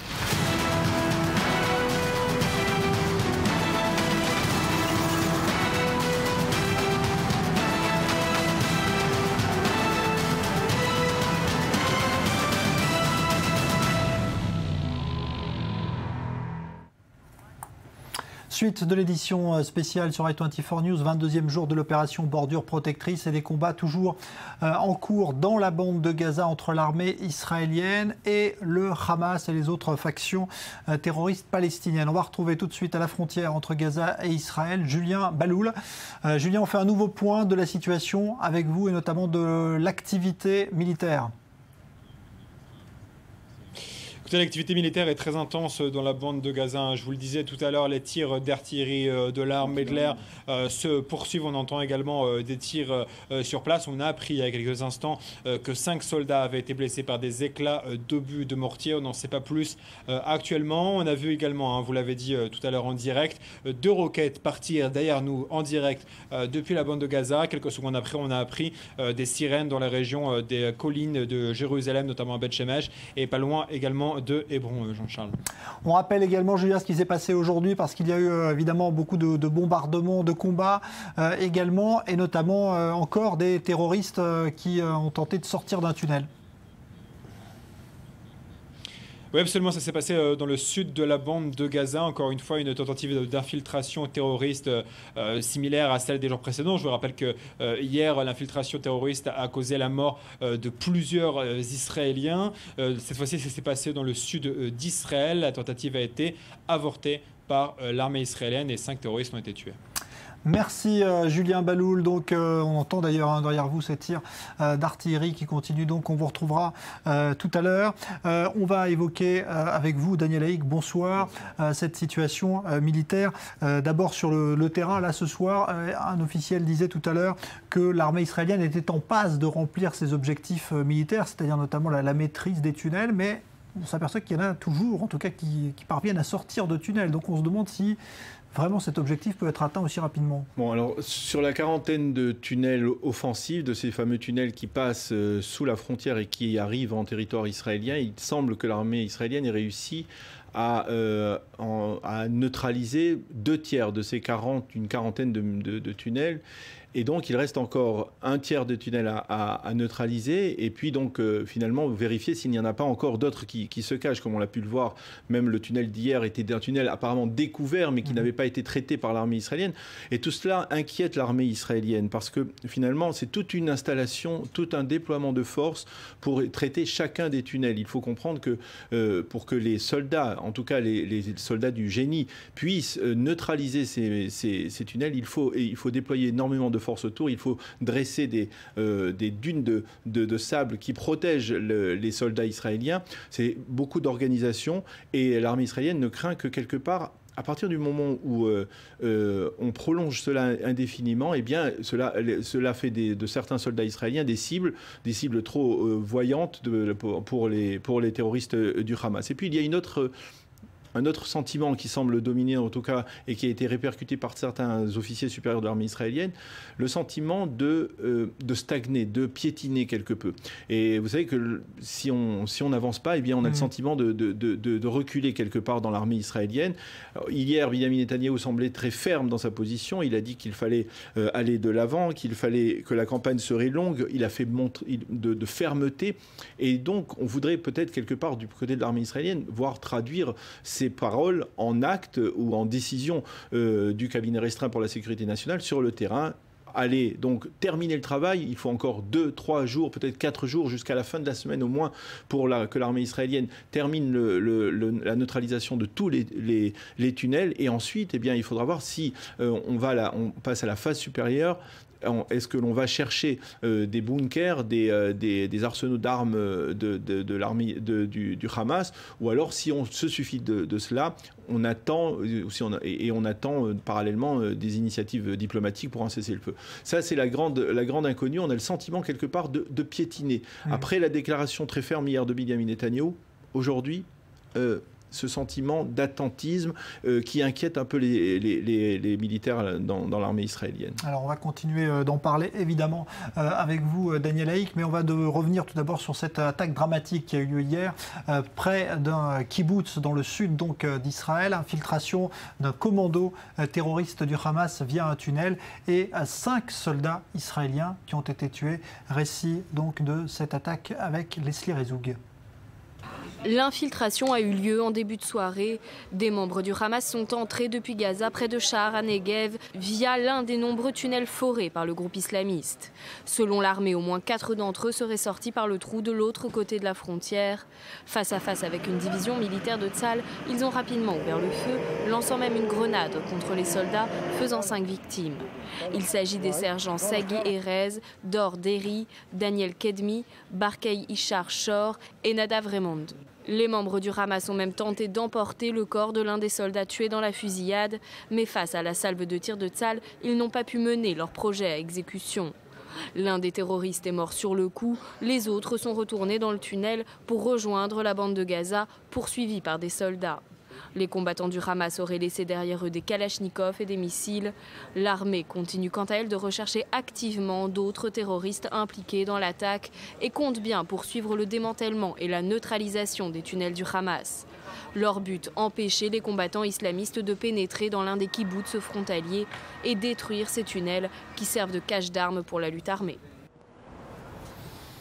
Voilà donc pour cette opération donc, menée hier par le Hamas donc en territoire israélien. Et puis il y a eu tout à l'heure, on vous l'a rappelé un petit peu plus tôt, mais cette fois à l'intérieur de Gaza, une nouvelle tentative d'attaque via un tunnel. Et cette fois, les 5 terroristes ont été tués par des soldats israéliens. Bonsoir Gilead Cher. Bonsoir. Vous êtes ancien directeur de cabinet du Premier ministre Ehud Barak. Vous suivez évidemment de près ce qui est en train de se passer. Est-ce que vous avez l'impression ce soir justement qu'on est en train là de passer peut-être vers un cessez-le-feu? Est-ce qu'il y a une période d'attente là comme ça sur le terrain qui peut laisser présager le cabinet de sécurité qui a été renvoyé à demain par Benjamin Netanyahou? C'est possible, mais vous savez, ce qui compte, c'est le contenu de l'accord du cessez-le-feu. Est-ce que Israël pourra quand même éliminer cette menace tout à fait inacceptable sur ces civils? Par les tunnels, par les missiles, par le terrorisme, en gros. C'est une grande question. On a du mal à imaginer d'ailleurs comment obtenir une démilitarisation de la bande de Gaza aujourd'hui. Ça passe forcément par un départ du Hamas. Oui, on a du mal à imaginer, mais c'est quand même le but, et c'est l'objectif. Je crois que pas seulement pour Israël, mais aussi pour, si vous voulez, pour le reste du monde saint. Il n'y a aucun autre moyen d'éliminer ce terrorisme islamique qui part de Gaza, mais qui va très prochainement se retrouver pas seulement dans cette région-là, mais au-delà de cette région. Daniel Haïk, on rappelle que le gouvernement devait tenir un cabinet de sécurité ce soir, que ça a été renvoyé, qu'il y a donc ces rumeurs d'un accord trouvé entre les 3 parties finalement. Je crois que c'est tout à fait prématuré. Je crois qu'il faut essayer de vérifier qui a un intérêt à ce qu'il y ait une démilitarisation dans la région. Et ceux qui ont intérêt à ce qu'il y ait une démilitarisation dans la bande de Gaza, c'est bien entendu l'État d'Israël, mais aussi Mahmoud Abbas, l'autorité palestinienne, et surtout aussi, on va dire, l'Égypte. Et donc, quelque part, il y a une alliance, il y a une communion de destin ou communion d'intérêts de la part de ces trois entités, de ces 3 pays, et elle doit faire face. Dans un premier temps, on pensait que, d'une certaine manière, les Américains voulaient imposer une sorte de règlement avec le Qatar et la Turquie, mais peut-être, en tout cas, au cours des 24 dernières heures, il y a eu un changement d'approche. Peut-être que John Kerry et Barack Obama, bien que l'on ait publié ce soir le contenu de la conversation que Barack Obama a eue avec le Premier ministre Benjamin Netanyahou dimanche soir, qui est un contenu stupéfiant, c'est-à-dire une conversation extrêmement dure, il semble que, quelque part, en tout cas, John Kerry, de retour à Washington, peut-être que de Washington, il comprend mieux la situation que sur le terrain, il comprend qu'il faut qu'il y ait une démilitarisation. Cette démilitarisation, on a vu comment elle a été mise en application en Syrie. Elle a été mise en application en échange en contrepartie de quelque chose. Et cette contrepartie en Syrie, ça avait été, d'une certaine manière, le maintien de Bachar el-Assad au pouvoir. Et donc, quelque part, il faut que l'on puisse peut-être offrir une contrepartie au Hamas afin qu'il accepte la démilitarisation, si ce n'est pas par le biais d'une opération militaire israélienne qui irait donc jusqu'au bout, par le biais de la négociation. Ouais. Quelle serait cette contrepartie? Alors là, on peut parler du Qatar, on peut parler d'une aide, d'une aide de plusieurs milliards de dollars pour restaurer la bande de Gaza, rétablir la bande de Gaza économiquement. D'autres options sont possibles. Vous pensez que le Hamas peut avoir envie de donner un vrai élan économique à la bande de Gaza alors qu'il a construit des tunnels depuis des années? Malheureusement, je doute. Ouais. Je doute les intentions du Hamas, mais je pense que quand même, il faut avoir deux paquets. Un paquet économique, infrastructure, réhabilitation, restauration, etc. et un paquet de sécurité, de l'élimination de cette menace qui est tout à fait inacceptable. Donc il faut avoir un certain équilibre entre les deux.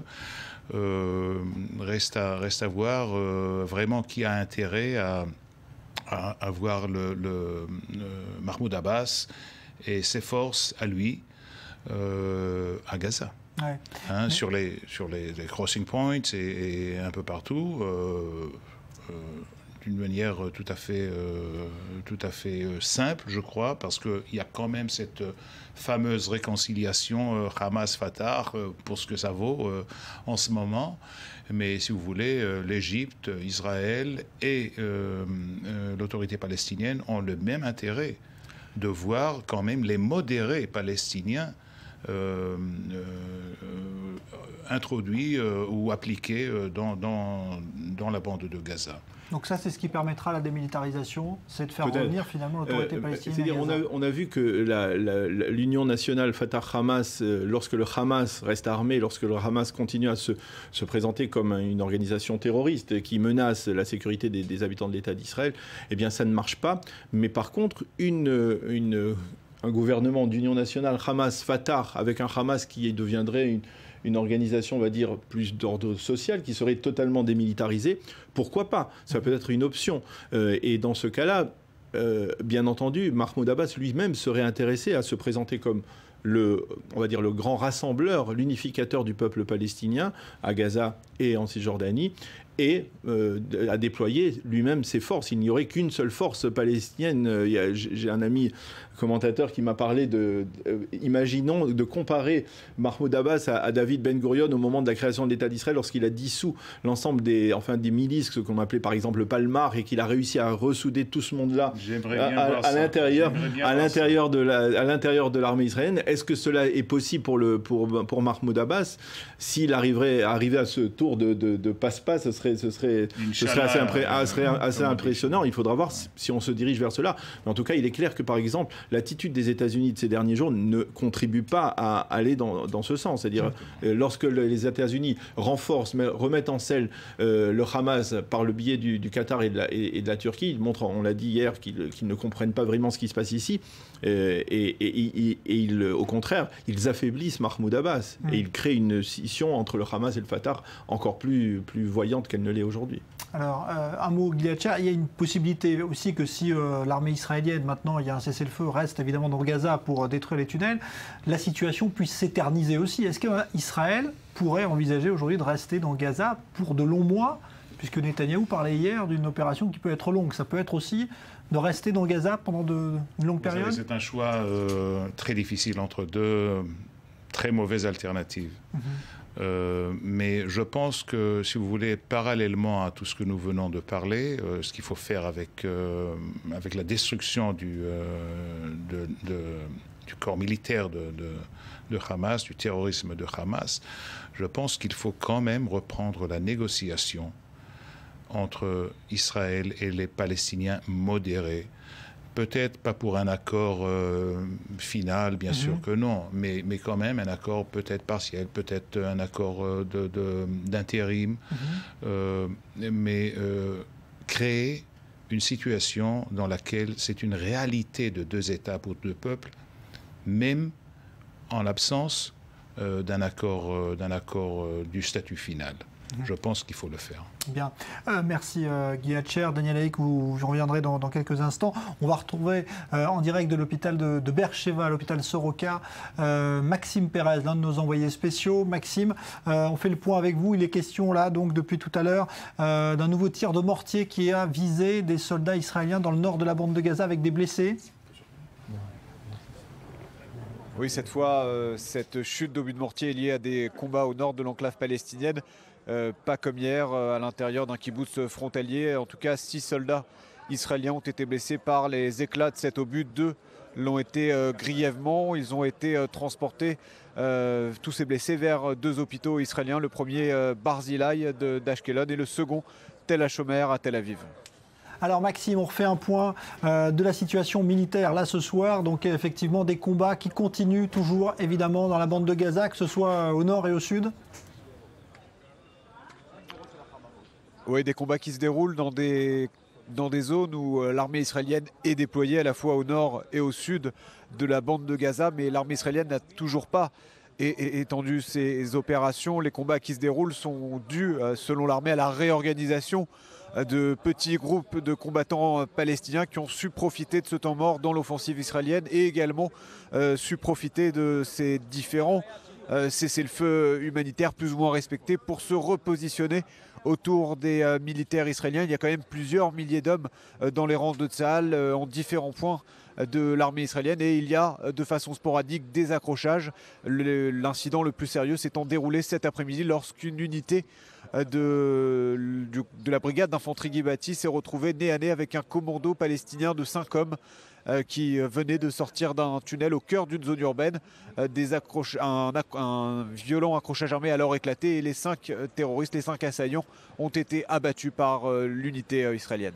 Merci Maxime Pérez, en direct donc de l'hôpital Soroka à Beersheva. Confirmation donc de ces soldats israéliens blessés tout à l'heure par un tir de mortier dans le nord de la bande de Gaza, à l'intérieur donc de cette bande de Gaza. On accueille toujours avec Gilead Sher un autre invité, Michael Oren. Bonsoir, vous êtes ancien ambassadeur d'Israël aux États-Unis. Alors, Michael Oren, question justement sur les États-Unis là, puisque John Kerry tout à l'heure a déclaré que Benjamin Netanyahou était disposé, lui avait demandé d'activer, semble-t-il, les discussions pour un cessez-le-feu.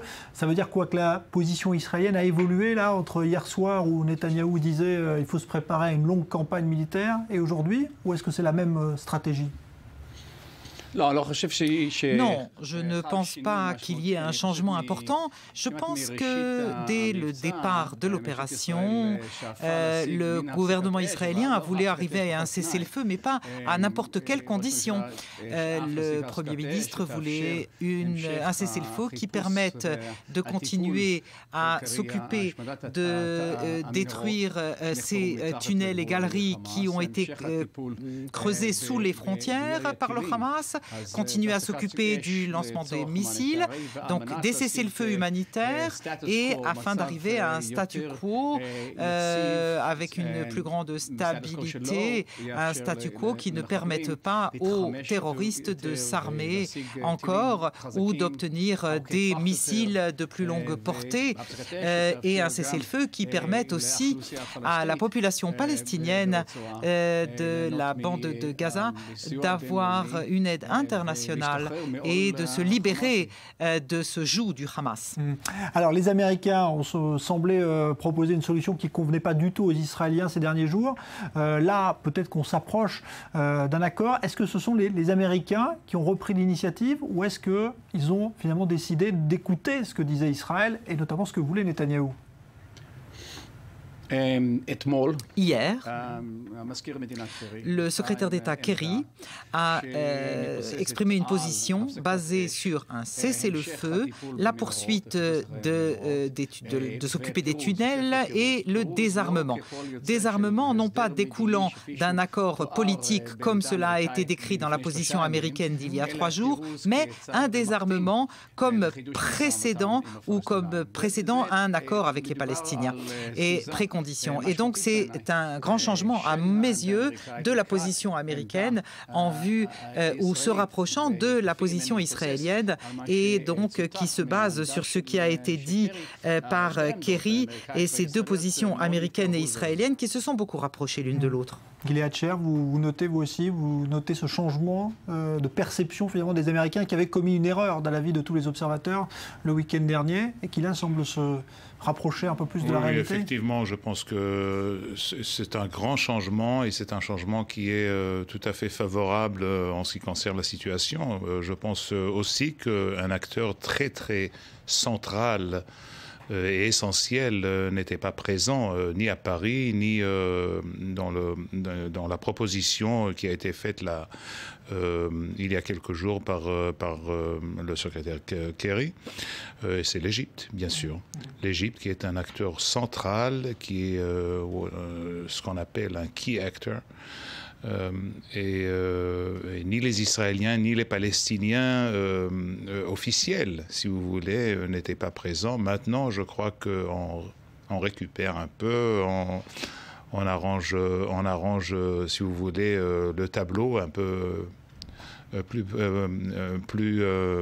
précisément vers une direction tout à fait favorable. Ouais. Alors, Michael Oren, ce qui est étonnant, parce qu'on a dit ces jours-ci, il y avait des tensions encore entre Obama, Kerry et les Israéliens, et en même temps, il y a toujours ce soutien très fort du Congrès américain envers Israël. Il y a un décalage, selon vous, entre justement la politique menée par la Maison-Blanche et celle du Congrès, celle des Américains finalement, qui est toujours favorable à Israël, ou est-ce qu'il faut les mettre ensemble ? Pour être précis, il y a toujours eu un soutien du gouvernement, de l'administration. Nous avons quand même beaucoup le soutien du Dôme de Fer et Israël est capable de faire des missiles pour intercepter les missiles grâce à l'aide américaine. C'est quand même important. Il y a eu effectivement des différends et des dissensions pour ce qui est de la caractéristique du cessez-le-feu, de ce qui serait permis ou pas permis dans ce cadre. Et puis, il y a eu des fuites de toutes sortes d'idées sur le cessez-le-feu et de diverses versions. Mais comme nous l'avons dit, effectivement, les positions se rapprochent de manière très nette aujourd'hui. Et il y a un grand soutien du public américain qui est au sommet de tous ces summums. 75% de la population américaine soutient Israël et cela s'exprime tout particulièrement au Congrès. Et au fil de l'opération, le Congrès a décidé pratiquement à l'unanimité d'exprimer son soutien à Israël et à exprimer aussi son soutien aux objectifs déterminés par Israël. Mais ce n'est pas le cas toujours de Kerry et d'Obama, ou est-ce que c'est mal interprété à chaque fois ? Non, je crois qu'il y a eu des différends entre et je pense que c'est tout à fait naturel d'ailleurs. L'administration a une position, une vision du monde, cette position et qu'Israël a le droit de se défendre et qu'il y a aussi en même temps beaucoup d'empathie pour la souffrance palestinienne et il continue à utiliser ce terme de souffrance palestinienne. Cela fait partie aussi de leur opposition, leur aspiration à amener de la paix, amener la paix sur la base de 2 États pour 2 peuples qui est enraciné profondément dans les idées de l'administration et qui s'exprime, et encore une fois, se baser sur ce qui est dit dans la presse il y a 3 jours dans la conversation entre le président et le Premier ministre. Le président a soutenu le droit d'Israël à se défendre, mais aussi le droit d'Israël à exiger la démilitarisation de la bande de Gaza, mais comme résultat seulement des négociations avec les Palestiniens. Et ça, c'était la position qui a été soutenue par le secrétaire d'État. Donc d'abord, démilitarisation et après. Vous trouvez que la position américaine est claire du soutien qu'ils affirment envers Israël pour ce qui est de l'administration Obama, Gilead Sher ? Oui, ils font pas mal de fautes, mais quand même, il y a un soutien qui est tout à fait clair. Vous savez, ce qu'Israël fait est tout à fait totalement conforme au droit international et au droit de self-defense. Et je pense que quand même l'Amérique qui partage avec nous les mêmes, si vous voulez, les mêmes fondamentaux et quand même nous avons beaucoup plus de soutien, si vous voulez, au Congrès et que nous avons, si vous voulez, dans les parlements européens. Ouais. Et nous avons pas mal de soutien quand même par les Américains, tout à fait, des gens tout à fait ordinaires qui voient quand même une image qui n'est pas une image avec beaucoup d'équilibre entre ce qui sort de Gaza et ce qui sort de, si vous voulez, des correspondants qui parlent de ce qui se passe de la perspective israélienne. Et quand même, ils font un bon jugement sur qui est le vilain dans cette histoire-là. Et je pense que nous pouvons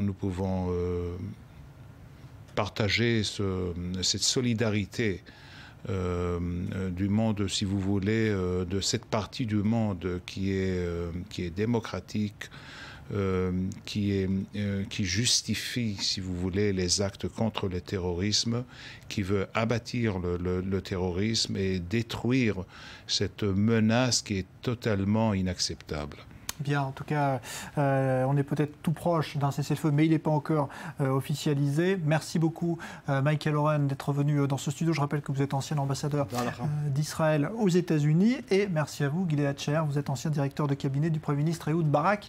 Donc, ce n'est pas le même bord, évidemment, que Netanyahou. Mais on a compris également qu'il y avait une sorte d'unité quand même dans l'appréciation de la situation, unité politique, en tout cas, en Israël. Dans un instant, suite de cette édition spéciale, on retournera voir nos nos envoyés spéciaux. On retournera notamment dans la ville de Sderot, dans le sud d'Israël, là où il y a évidemment ce danger à la fois de roquettes et d'infiltration. On retrouvera nos envoyés spéciaux à la frontière pour faire un nouveau bilan des opérations militaires et savoir évidemment s'il y a l'ombre d'un cessez-le-feu à l'horizon. Pour l'instant, ce n'est pas trop le cas vu les derniers développements militaires et notamment les 2 tirs de missiles tout à l'heure en provenance de Gaza sur la région de Jérusalem qui n'ont fait ni victimes ni dégâts et qui ont été revendiqués par le djihad islamique. Restez avec nous, dans un instant on revient.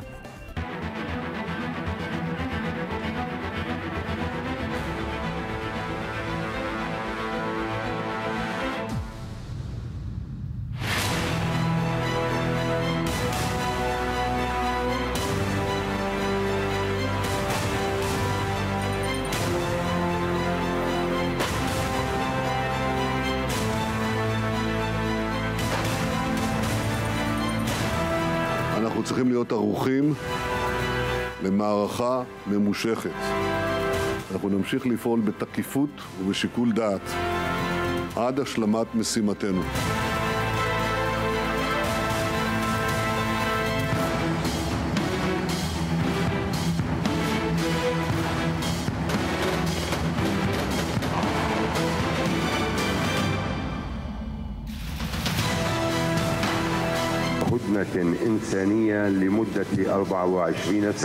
What Hamas have been doing throughout the day, which they supposedly declared a ceasefire, they were taking all of the preparations in order to carry out further attacks against the state of Israel and against its civilians.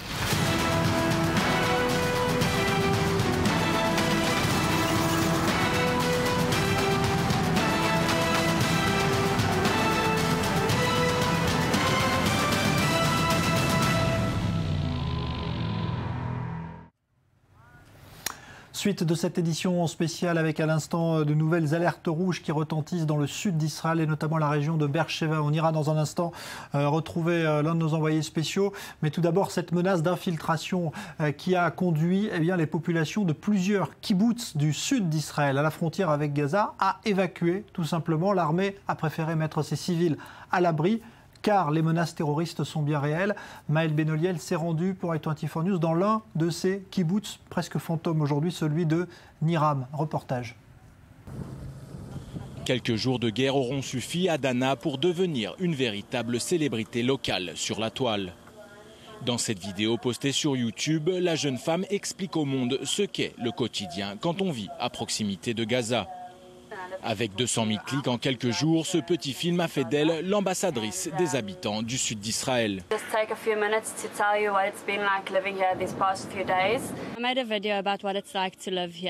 J'ai fait une vidéo sur la vie dans le sud d'Israël. Rien de politique. Je n'essaie pas de convaincre qui que ce soit. J'ai juste essayé de montrer à quoi la vie quotidienne des Israéliens ressemble.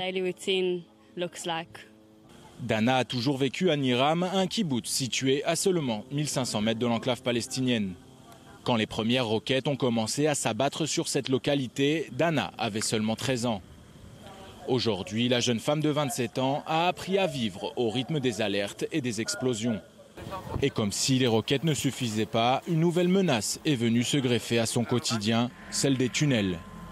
En bordure de son kibboutz, Tsahal a déjoué il y a 10 jours une tentative d'infiltration d'un commando du Hamas. Voilà qui n'est pas de nature à rassurer Dana. Ça m'a vraiment surprise quand c'est arrivé. Du coup, j'ai quitté le kibboutz pour quelques jours pour me calmer. Puis je suis revenue, je me suis retrouvée assise sur un banc et soudainement, je me suis mise à avoir peur pour la première fois depuis longtemps. Les roquettes, c'est une chose, on est habitué. Mais là, sur mon banc, je ne pouvais pas m'empêcher de regarder autour de moi. C'est une nouvelle menace et elle fait très peur. Une tension au quotidien qui n'empêche pas Dana d'exprimer de la compassion pour ses voisins palestiniens. Je pense que les habitants de Gaza ne sont responsables en rien. Je pense que le Hamas les terrorise autant qu'il nous terrorise. Je pense que c'est très clair qu'il y a une différence entre les Palestiniens de Gaza et les terroristes du Hamas. Sans être pro-palestinienne, il ne faut pas oublier qu'il y a des enfants innocents qui vivent là-bas et qui vivent l'enfer. À Niram, comme dans l'ensemble des localités frontalières de la bande de Gaza, la dure réalité sécuritaire n'empêche pas les habitants de rêver à une meilleure coexistence, aussitôt que cette guerre sera derrière eux. Voilà donc pour ce reportage dans ce kibbutz de Niram. Et donc je vous le disais tout à l'heure, des alertes qui retentissent à nouveau dans le sud d'Israël, notamment dans le Negev, la région de Beersheva. C'est là où se trouve justement l'un de nos envoyés spéciaux, Maxime Pérez, devant l'hôpital de Soroka. On vous retrouve, Maxime, d'abord pour savoir si cette alerte a effectivement retenti dans votre secteur. Oui, 2 alertes consécutives qui ont retenti il y a quelques minutes dans le secteur de Beersheva et tout autour de cette région centre du Negev. Selon des informations encore préliminaires, au moins 4 interceptions ont été réalisées par le système antimissile Dôme de Fer au-dessus de cette ville de Beersheva. Nous attendons confirmation de la police. En tout cas, voilà ces nouveaux tirs sur cette ville de Beersheva, capitale du Negev. Ici, à l'hôpital Soroka de Beersheva, vous le savez, il y a beaucoup de patients. Pas de signe de panique, mais les différents malades ont été priés de se rendre rapidement dans le secteur des urgences, qui est la seule partie de l'hôpital intégralement protégée et disposant de renforts en béton pour pouvoir faire face à une éventuelle chute de missiles. Maxime, on sait qu'il y a beaucoup de soldats blessés, soldats israéliens soignés actuellement dans cet hôpital derrière vous. Oui, en ce moment même, 26 militaires israéliens blessés dans les combats à Gaza sont actuellement hospitalisés ou subissent des interventions chirurgicales. L'un d'entre eux se trouve depuis déjà une semaine dans un état qualifié de désespéré et 4 autres sont jugés dans un état extrêmement grave. Ils sont actuellement en soins intensifs. Comme je vous le disais, ils subissent des interventions chirurgicales. Les autres blessés israéliens, soldats qui se trouvent actuellement dans cet établissement, se trouvent dans un état qualifié de plus modéré. Leur vie n'est pas en danger. Merci Maxime Pérez, et donc confirmation donc, avec vous de cette alerte et de ces 4, semble-t-il, roquettes interceptées dans la région de Beersheva grâce au système Dôme de Fer. Daniel Haïk, on vous retrouve. Déjà une confirmation, c'est que le Hamas a toujours cette capacité finalement de tirer, de viser des grandes agglomérations en Israël encore ce soir alors qu'on est au 22e jour du conflit. Oui, c'est peut-être une question qui peut interpeller, effectivement. On a beaucoup parlé de John Kerry, des Américains qui ne savaient pas comprendre, qui ne parvenaient pas à comprendre la complexité du Proche-Orient. Peut-être que les Israéliens aussi ont peut-être du mal à comprendre la complexité de l'approche du Hamas. Comment le Hamas réagit et agit face à l'opération israélienne. Le sentiment général est que, quelque part, pour le Hamas, et contrairement à ce que nous en Israël ou certains experts pourraient estimer, occidentaux, plus ça ira mal, plus ça ira bien d'une certaine manière pour le Hamas. C'est-à-dire que le Hamas, on le sent quelque part un peu peut-être, en particulier au cours des derniers jours, le Hamas cherche être considéré comme la victime à outrance, la victime extrême. Et donc, quelque part, il n'a pas véritablement de scrupules concernant sa population. Une partie de la ville de Gaza est détruite, une partie importante du quartier de Sajaïeh, qui est le bastion du Hamas, est détruite. Mais cela ne semble pas déranger le Hamas qui, finalement, ne sollicite pas véritablement de cessez-le-feu. On a le sentiment que ça vient plutôt du côté israélien ou alors que du côté d'un aspect humanitaire. On parle de cessez-le-feu, mais le Hamas veut montrer qu'il reste ferme. Et parce que, quelque part, cette fermeté, cet aplomb du Hamas, c'est sa manière à lui de montrer qu'il reste puissant, de montrer au monde arabe que, bien que ce monde arabe, l'ensemble du monde arabe ne soit pas venu à son secours, eh bien, il reste ferme, il tient tête à la puissante armée israélienne. Quelque part, j'aurais dit que les Israéliens devraient peut-être avoir une forme d'humilité par rapport à leur jugement concernant le Hamas. Le Hamas, jusqu'à présent, même s'il est en situation extrêmement difficile, continue à tenir le coup. Un chiffre simplement, il y a apparemment entre 15 et 17 000 terroristes du Hamas qui sont les forces estimées du Hamas jusqu'à présent. Dans le meilleur des cas ou dans le pire des cas, on peut dire, il y a entre 300 et 500 activistes terroristes du Hamas qui ont été tués au cours de cette confrontation. Où sont les autres? On peut se demander où sont les autres. Est-ce que tous se cachent dans des tunnels? Et s'ils se cachent tous dans des tunnels, ça veut dire qu'Israël n'a pas encore découvert l'ensemble des tunnels. Et donc, cela veut dire qu'il y a peut-être, on n'est peut-être pas encore au bout de la confrontation directe entre les forces israéliennes et le Hamas. Et quelque part, cela doit inspirer une certaine forme de prudence et de vigilance de la part de l'armée israélienne. Et c'est peut-être ce qui explique ce que je disais tout à l'heure, l'impatience des Israéliens, finalement, le fait que les Israéliens ne veulent pas rester sur place, ne veulent pas faire du surplace dans Gaza. C'est très dangereux de faire du surplace dans Gaza. Et donc, ils veulent recevoir des ordres pour soit aller de l'avant, soit en tout cas terminer le plus rapidement possible la neutralisation des tunnels et alors se replier peut-être le long d'une bordure de sécurité, d'une barrière de sécurité, d'une zone de sécurité de 2 ou 3 kilomètres de large le long de la frontière et attendre donc l'obtention d'un cessez-le-feu. Alors justement, vous parlez de cette option militaire et justement de ce que peuvent penser les militaires israéliens engagés actuellement dans ces combats très durs dans la bande de Gaza. On va rejoindre Julien Baloul à la frontière entre Israël et Gaza. Julien, quel est justement ce soir, alors qu'on est au 22e jour du début de cette opération, eh bien le moral des soldats israéliens engagés dans cette intervention? Je vous le disais, dans ce kibbutz, il n'y a plus que des soldats, il n'y a plus beaucoup d'habitants. Rares sont les habitants qui sont restés ici et pour cause, ils sont dans le champ de tir des obus de mortier, des roquettes, mais également des tentatives d'infiltration. Je viens d'entendre une grosse explosion derrière moi, sûrement un tir d'artillerie. Et donc nous parlions avec les soldats qui étaient ici. Et la particularité, nous avons retenu deux choses. Déjà, la particularité, c'est que les soldats qui font des tours ici dans le kibbutz pour contrôler que tout se passe bien, qu'il n'y a pas d'infiltration, sont souvent des soldats qui habitent dans ce kibbutz. Et je leur ai demandé, mais vous êtes en période de réserve ou est-ce que vous êtes simplement des gardes du kibbutz?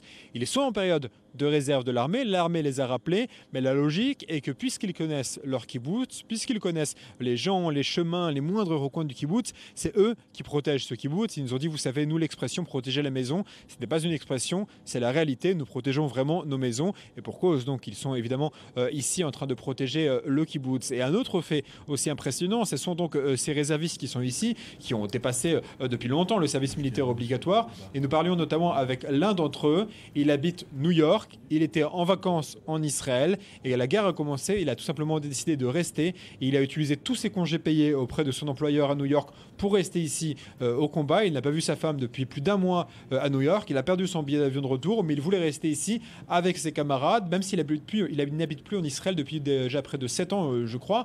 Donc vous voyez vraiment le moral d'acier de ces soldats et vraiment ce volontarisme de ces soldats. Merci Julien Baloul, donc en direct à la frontière entre Israël et la bande de Gaza. Les combats continuent, on l'a compris, puisqu'on a entendu ces tirs d'artillerie juste derrière vous, et puis également les tirs de roquettes, puisque tout à l'heure, 4 roquettes provenant de Gaza ont été interceptées dans la région de Beersheva. Je salue Emmanuel Navon, bonsoir. Bonsoir. Professeur de relations internationales à l'université de Tel Aviv. Daniel Haïk et Emmanuel Navon, on va revenir justement sur cette position américaine, parce qu'il y a eu tout à l'heure évidemment de divulgation, Daniel Haïk, du détail d'une conversation téléphonique très houleuse, encore une, ce week-end entre Barack Obama et Benjamin Netanyahou. Oui, j'avais fait une allusion tout à l'heure à ce sujet. C'est une révélation de la première chaîne de télévision qui a eu le protocole le contenu de la discussion entre Benjamin Netanyahou et Barack Obama dimanche soir. Il s'avère que c'était une discussion extrêmement dure, extrêmement tendue de la part de Barack Obama. Une discussion qui a duré quelques 35 minutes au cours de laquelle le président américain s'est montré apparemment très hautain, distant, froid envers le Premier ministre, pas un mot de compassion ou de compréhension envers les positions du gouvernement israélien et de l'État d'Israël dans la situation dans laquelle il se trouve. Mais puis par contre, une sorte de diktat. Vous n'êtes pas en mesure de nous imposer des médiateurs. Et si nous pensons que le Qatar et la Turquie peuvent être des médiateurs, eh bien, il faut aller sur cette voie. C'est un peu la teneur d'une partie de cette discussion. Benjamin Netanyahou a essayé d'invoquer les besoins de sécurité de l'État d'Israël, la situation des habitants du pourtour de Gaza et du sud du pays, Apparemment, cela n'a pas particulièrement ému Barack Obama, qu'il faut le rappeler, en 2008, était venu ici, était venu à Sderot alors qu'il était encore sénateur, il était candidat, il avait visité Sderot et il avait eu des propos très fermes. Il avait dit que lui, il ne tolérerait pas qu'on puisse tirer sur sa maison, et s'il savait que quelqu'un tirait sur la maison alors que ses 2 filles dormaient, eh bien, il ferait tout pour l'en empêcher. Donc, finalement, on voit que quelque part, il y a une véritable tension.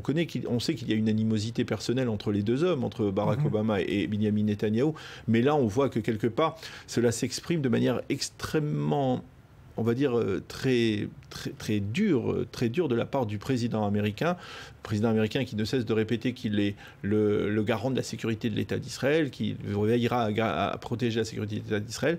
Apparemment, au cours de ces 35 minutes de conversation, il n'a pas à un seul moment mentionné les besoins de sécurité de l'État d'Israël. Alors Emmanuel Navon, de là à dire que les Américains évidemment ne se préoccupent pas de la sécurité d'Israël, il y a un pas, mais ça caractérise quoi pour vous ces tensions qui apparaissent entre les deux hommes? Ça caractérise encore une fois que en relations internationales, il n'y a ni sentiment, ni amis, ni ennemis, ni même animosité personnelle, il n'y a que des intérêts.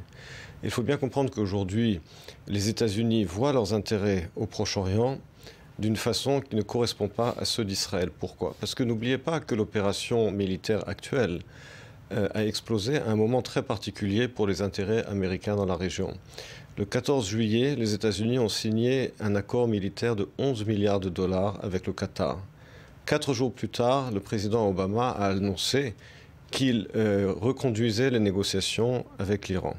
Que signifient ces deux événements? Dans le premier, c'est qu'aujourd'hui, les États-Unis sont devenus de facto le garant du Hamas, parce que c'est une des exigences du Qatar, et qu'un deal de 11 milliards de dollars, on ne le laisse pas tomber facilement.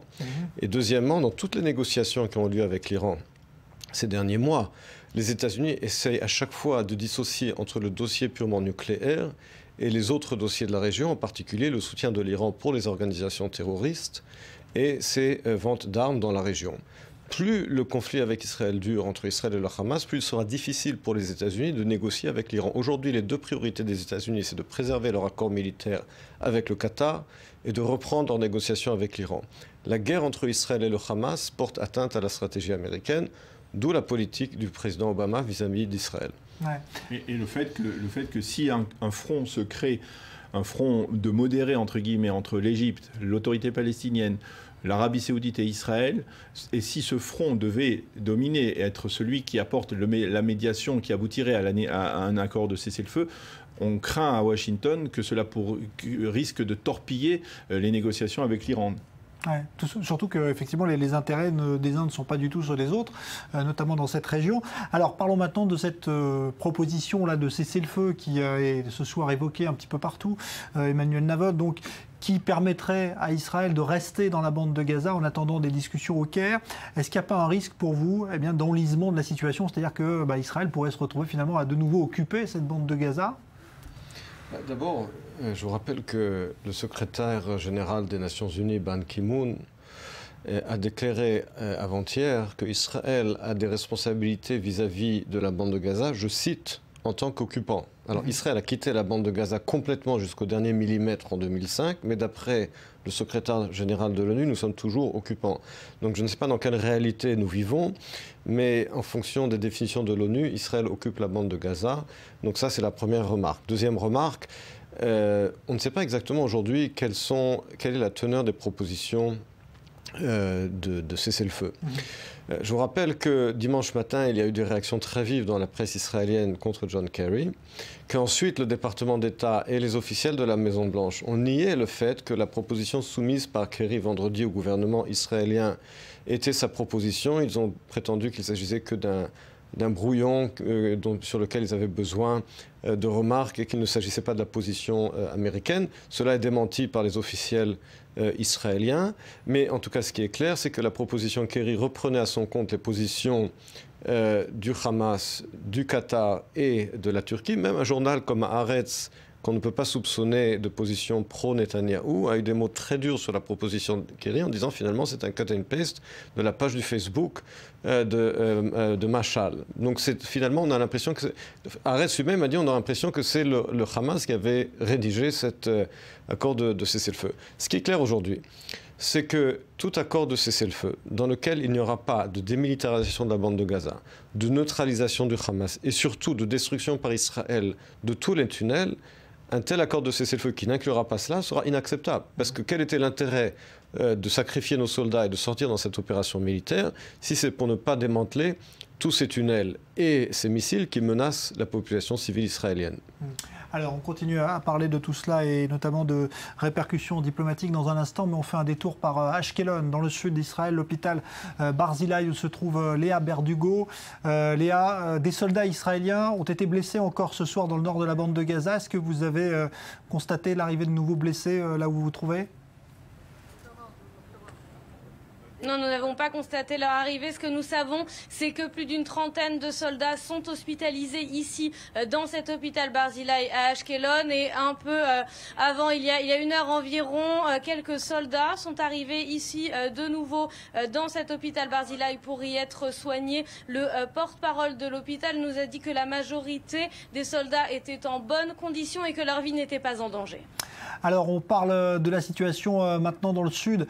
Globalement, Léa Berdugo, puisqu'il y a eu encore des tirs de roquettes ce soir en provenance de la bande de Gaza. Oui, des tirs qui continuent et ne s'arrêtent pas depuis la bande de Gaza durant toute la journée. Le sud du pays a été touché par de nouveaux tirs de roquettes depuis la bande côtière. Plusieurs villes ont été visées, notamment la ville de Sderot où nous étions un peu plus tôt, la localité de Chof Ashkelon. Les sirènes ont également retenti dans la ville d'Ashkelon ici et d'autres localités un peu plus proches de la bande de Gaza ont également été visées par des tirs de missiles. Merci Léa Berdugo, donc en direct d'Ashkelon. Voilà donc pour cette situation. Et puis on apprend ce soir, Daniel Haï, que deux pays d'Amérique du Sud, on a vu que le Brésil était très virulent à l'encontre d'Israël également, mais là ce sont le Chili et le Pérou qui décident de rappeler leurs ambassadeurs en Israël pour protester contre l'opération à Gaza. Ça veut dire qu'il y a un retentissement spécial, on va dire, en Amérique latine de la cause palestinienne ? Écoutez, je pense que quelque part, je ne pense pas que ce genre de décision va véritablement bouleverser la géopolitique du Proche-Orient, ni même particulièrement inquiéter les Israéliens. À chacun des conflits qu'il y a entre l'État d'Israël et ses voisins, eh bien, il y a des pays qui décident ou de rompre totalement leurs relations diplomatiques, ou en tout cas de les suspendre. C'est le cas de deux petits pays d'Amérique latine. Je ne pense pas que ça va beaucoup bouleverser véritablement l'équilibre des forces ici. Emmanuel Navon, sur ces... D'abord, le rappel d'ambassadeur n'est pas une rupture de relations diplomatiques. Et puis, il n'y a rien de surprenant dans la mesure où la plupart des régimes d'Amérique latine aujourd'hui, contrairement à ce qui était le cas dans les années 90, sont revenus à des régimes de gauche. Alors, ce n'est pas forcément le cas extrême bien entendu, à l'époque de Chavez au Venezuela, mais disons des régimes qui sont généralement de gauche, qui ont une politique étrangère tiers-mondiste. Et souvent, c'est même pire que ça. Souvent, c'est même des rapports très proches avec l'Iran. Ça a été le cas du Brésil même ces dernières années.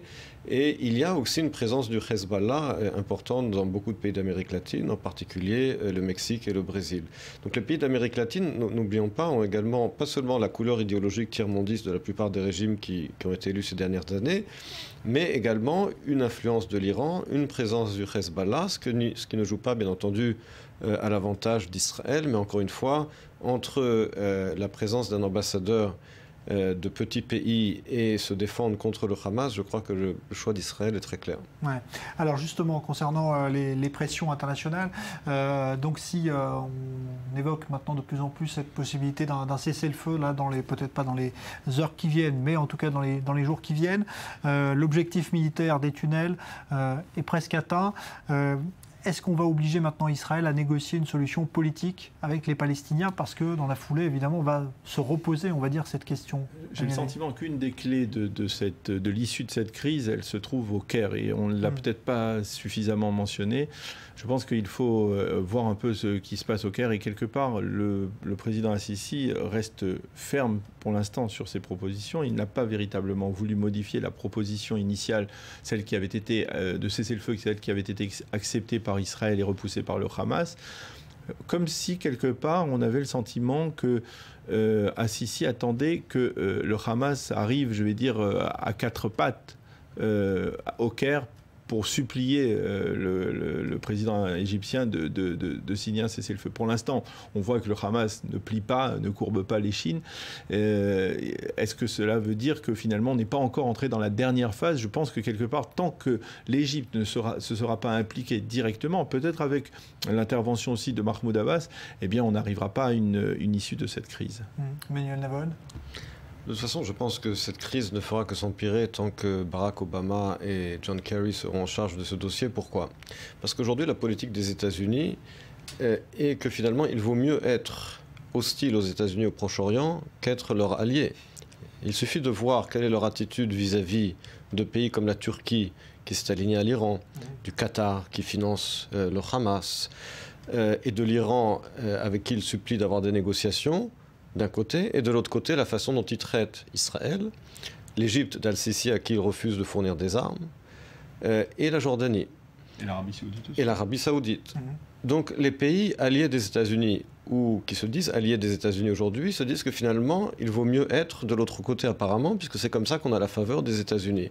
Tant que ce sera le cas, il n'y aura aucune résolution possible des différents conflits, puisque la politique américaine aujourd'hui ne fait que les aggraver. Elle ne fait que les aggraver puisqu'elle encourage les pays extrémistes à s'extrémiser encore plus. Et en ce qui concerne la bande de Gaza, par exemple, la seule issue possible sur le cas de la bande de Gaza, ce serait que l'Égypte mette fin à son blocus terrestre, qui est la véritable source de l'étranglement économique de la bande de Gaza, je vous le rappelle, et d'une certaine manière réintègre, en tout cas partiellement, cette enclave qui était sous le contrôle égyptien, je vous rappelle, avant 1967. Mais pour qu'on puisse se diriger vers un tel scénario, encore faudrait-il que les États-Unis, d'une part, fassent pression sur l'Égypte, et ils ont les moyens de le faire grâce à l'aide de militaires qu'ils leur donnent tous les ans et financière, et si c'était la politique des États-Unis. Mais comme ça n'est pas le cas, et que le fossé ne cesse de se creuser malheureusement entre le régime d'Al-Sisi et les États-Unis, on ne voit pas comment cette crise pourrait être résolue. Ouais, c'est vrai que la solution finalement de l'avenir de cette bande de Gaza est suspendue à des questions qui sont liées aussi à ce qui se passe à Ramallah, à ce qui se passe en Égypte. À ce qui se passe en Égypte, à ce qui se passe en Iran, à ce qui se passe dans tout dans l'environnement proche-oriental. Et il est clair que tant que... Vous savez, on a depuis le début de cette crise compris qu'il y avait un problème de médiateur reconnu. On pensait que cela prolongerait effectivement la crise, c'est le cas. Mais on ne pensait pas que quelque part les États-Unis allaient se dresser comme un obstacle à un règlement, au lieu de se dresser comme un vecteur de règlement plus facile. On constate que finalement les États-Unis se dressent comme un obstacle à un règlement. Et là, c'est inquiétant pour la suite de la négociation, pour l'aboutissement d'un cessez-le-feu. Ouais. Bon, en tout cas, on n'est pas encore en train de parler d'un cessez-le-feu ce soir. On l'évoque en coulisses. On vous rappelle qu'il y a eu un cabinet de sécurité qui était prévu ce soir à Tel Aviv autour de Benjamin Netanyahou, mais qu'il a été reporté à demain. Donc peut-être qu'il y a des discussions en cours, mais que sur le terrain, eh bien, les combats continuent ce soir, qu'il y a eu encore des soldats israéliens blessés tout à l'heure par un tir de mortier dans le nord de la bande de Gaza, qu'il y a eu des tirs de roquettes encore une fois sur la région de Jérusalem et sur le sud d'Israël. Encore ce soir, pas de victimes, pas de dégâts, mais plusieurs interceptions grâce au système Dôme de fer. Donc tout cela, évidemment, eh bien, laisse encore en suspens toute initiative diplomatique. Voilà pour cette édition spéciale. Dans un instant, nouveau journal, évidemment, sur i24 News. Merci Emmanuel Navon, merci Daniel Aïka.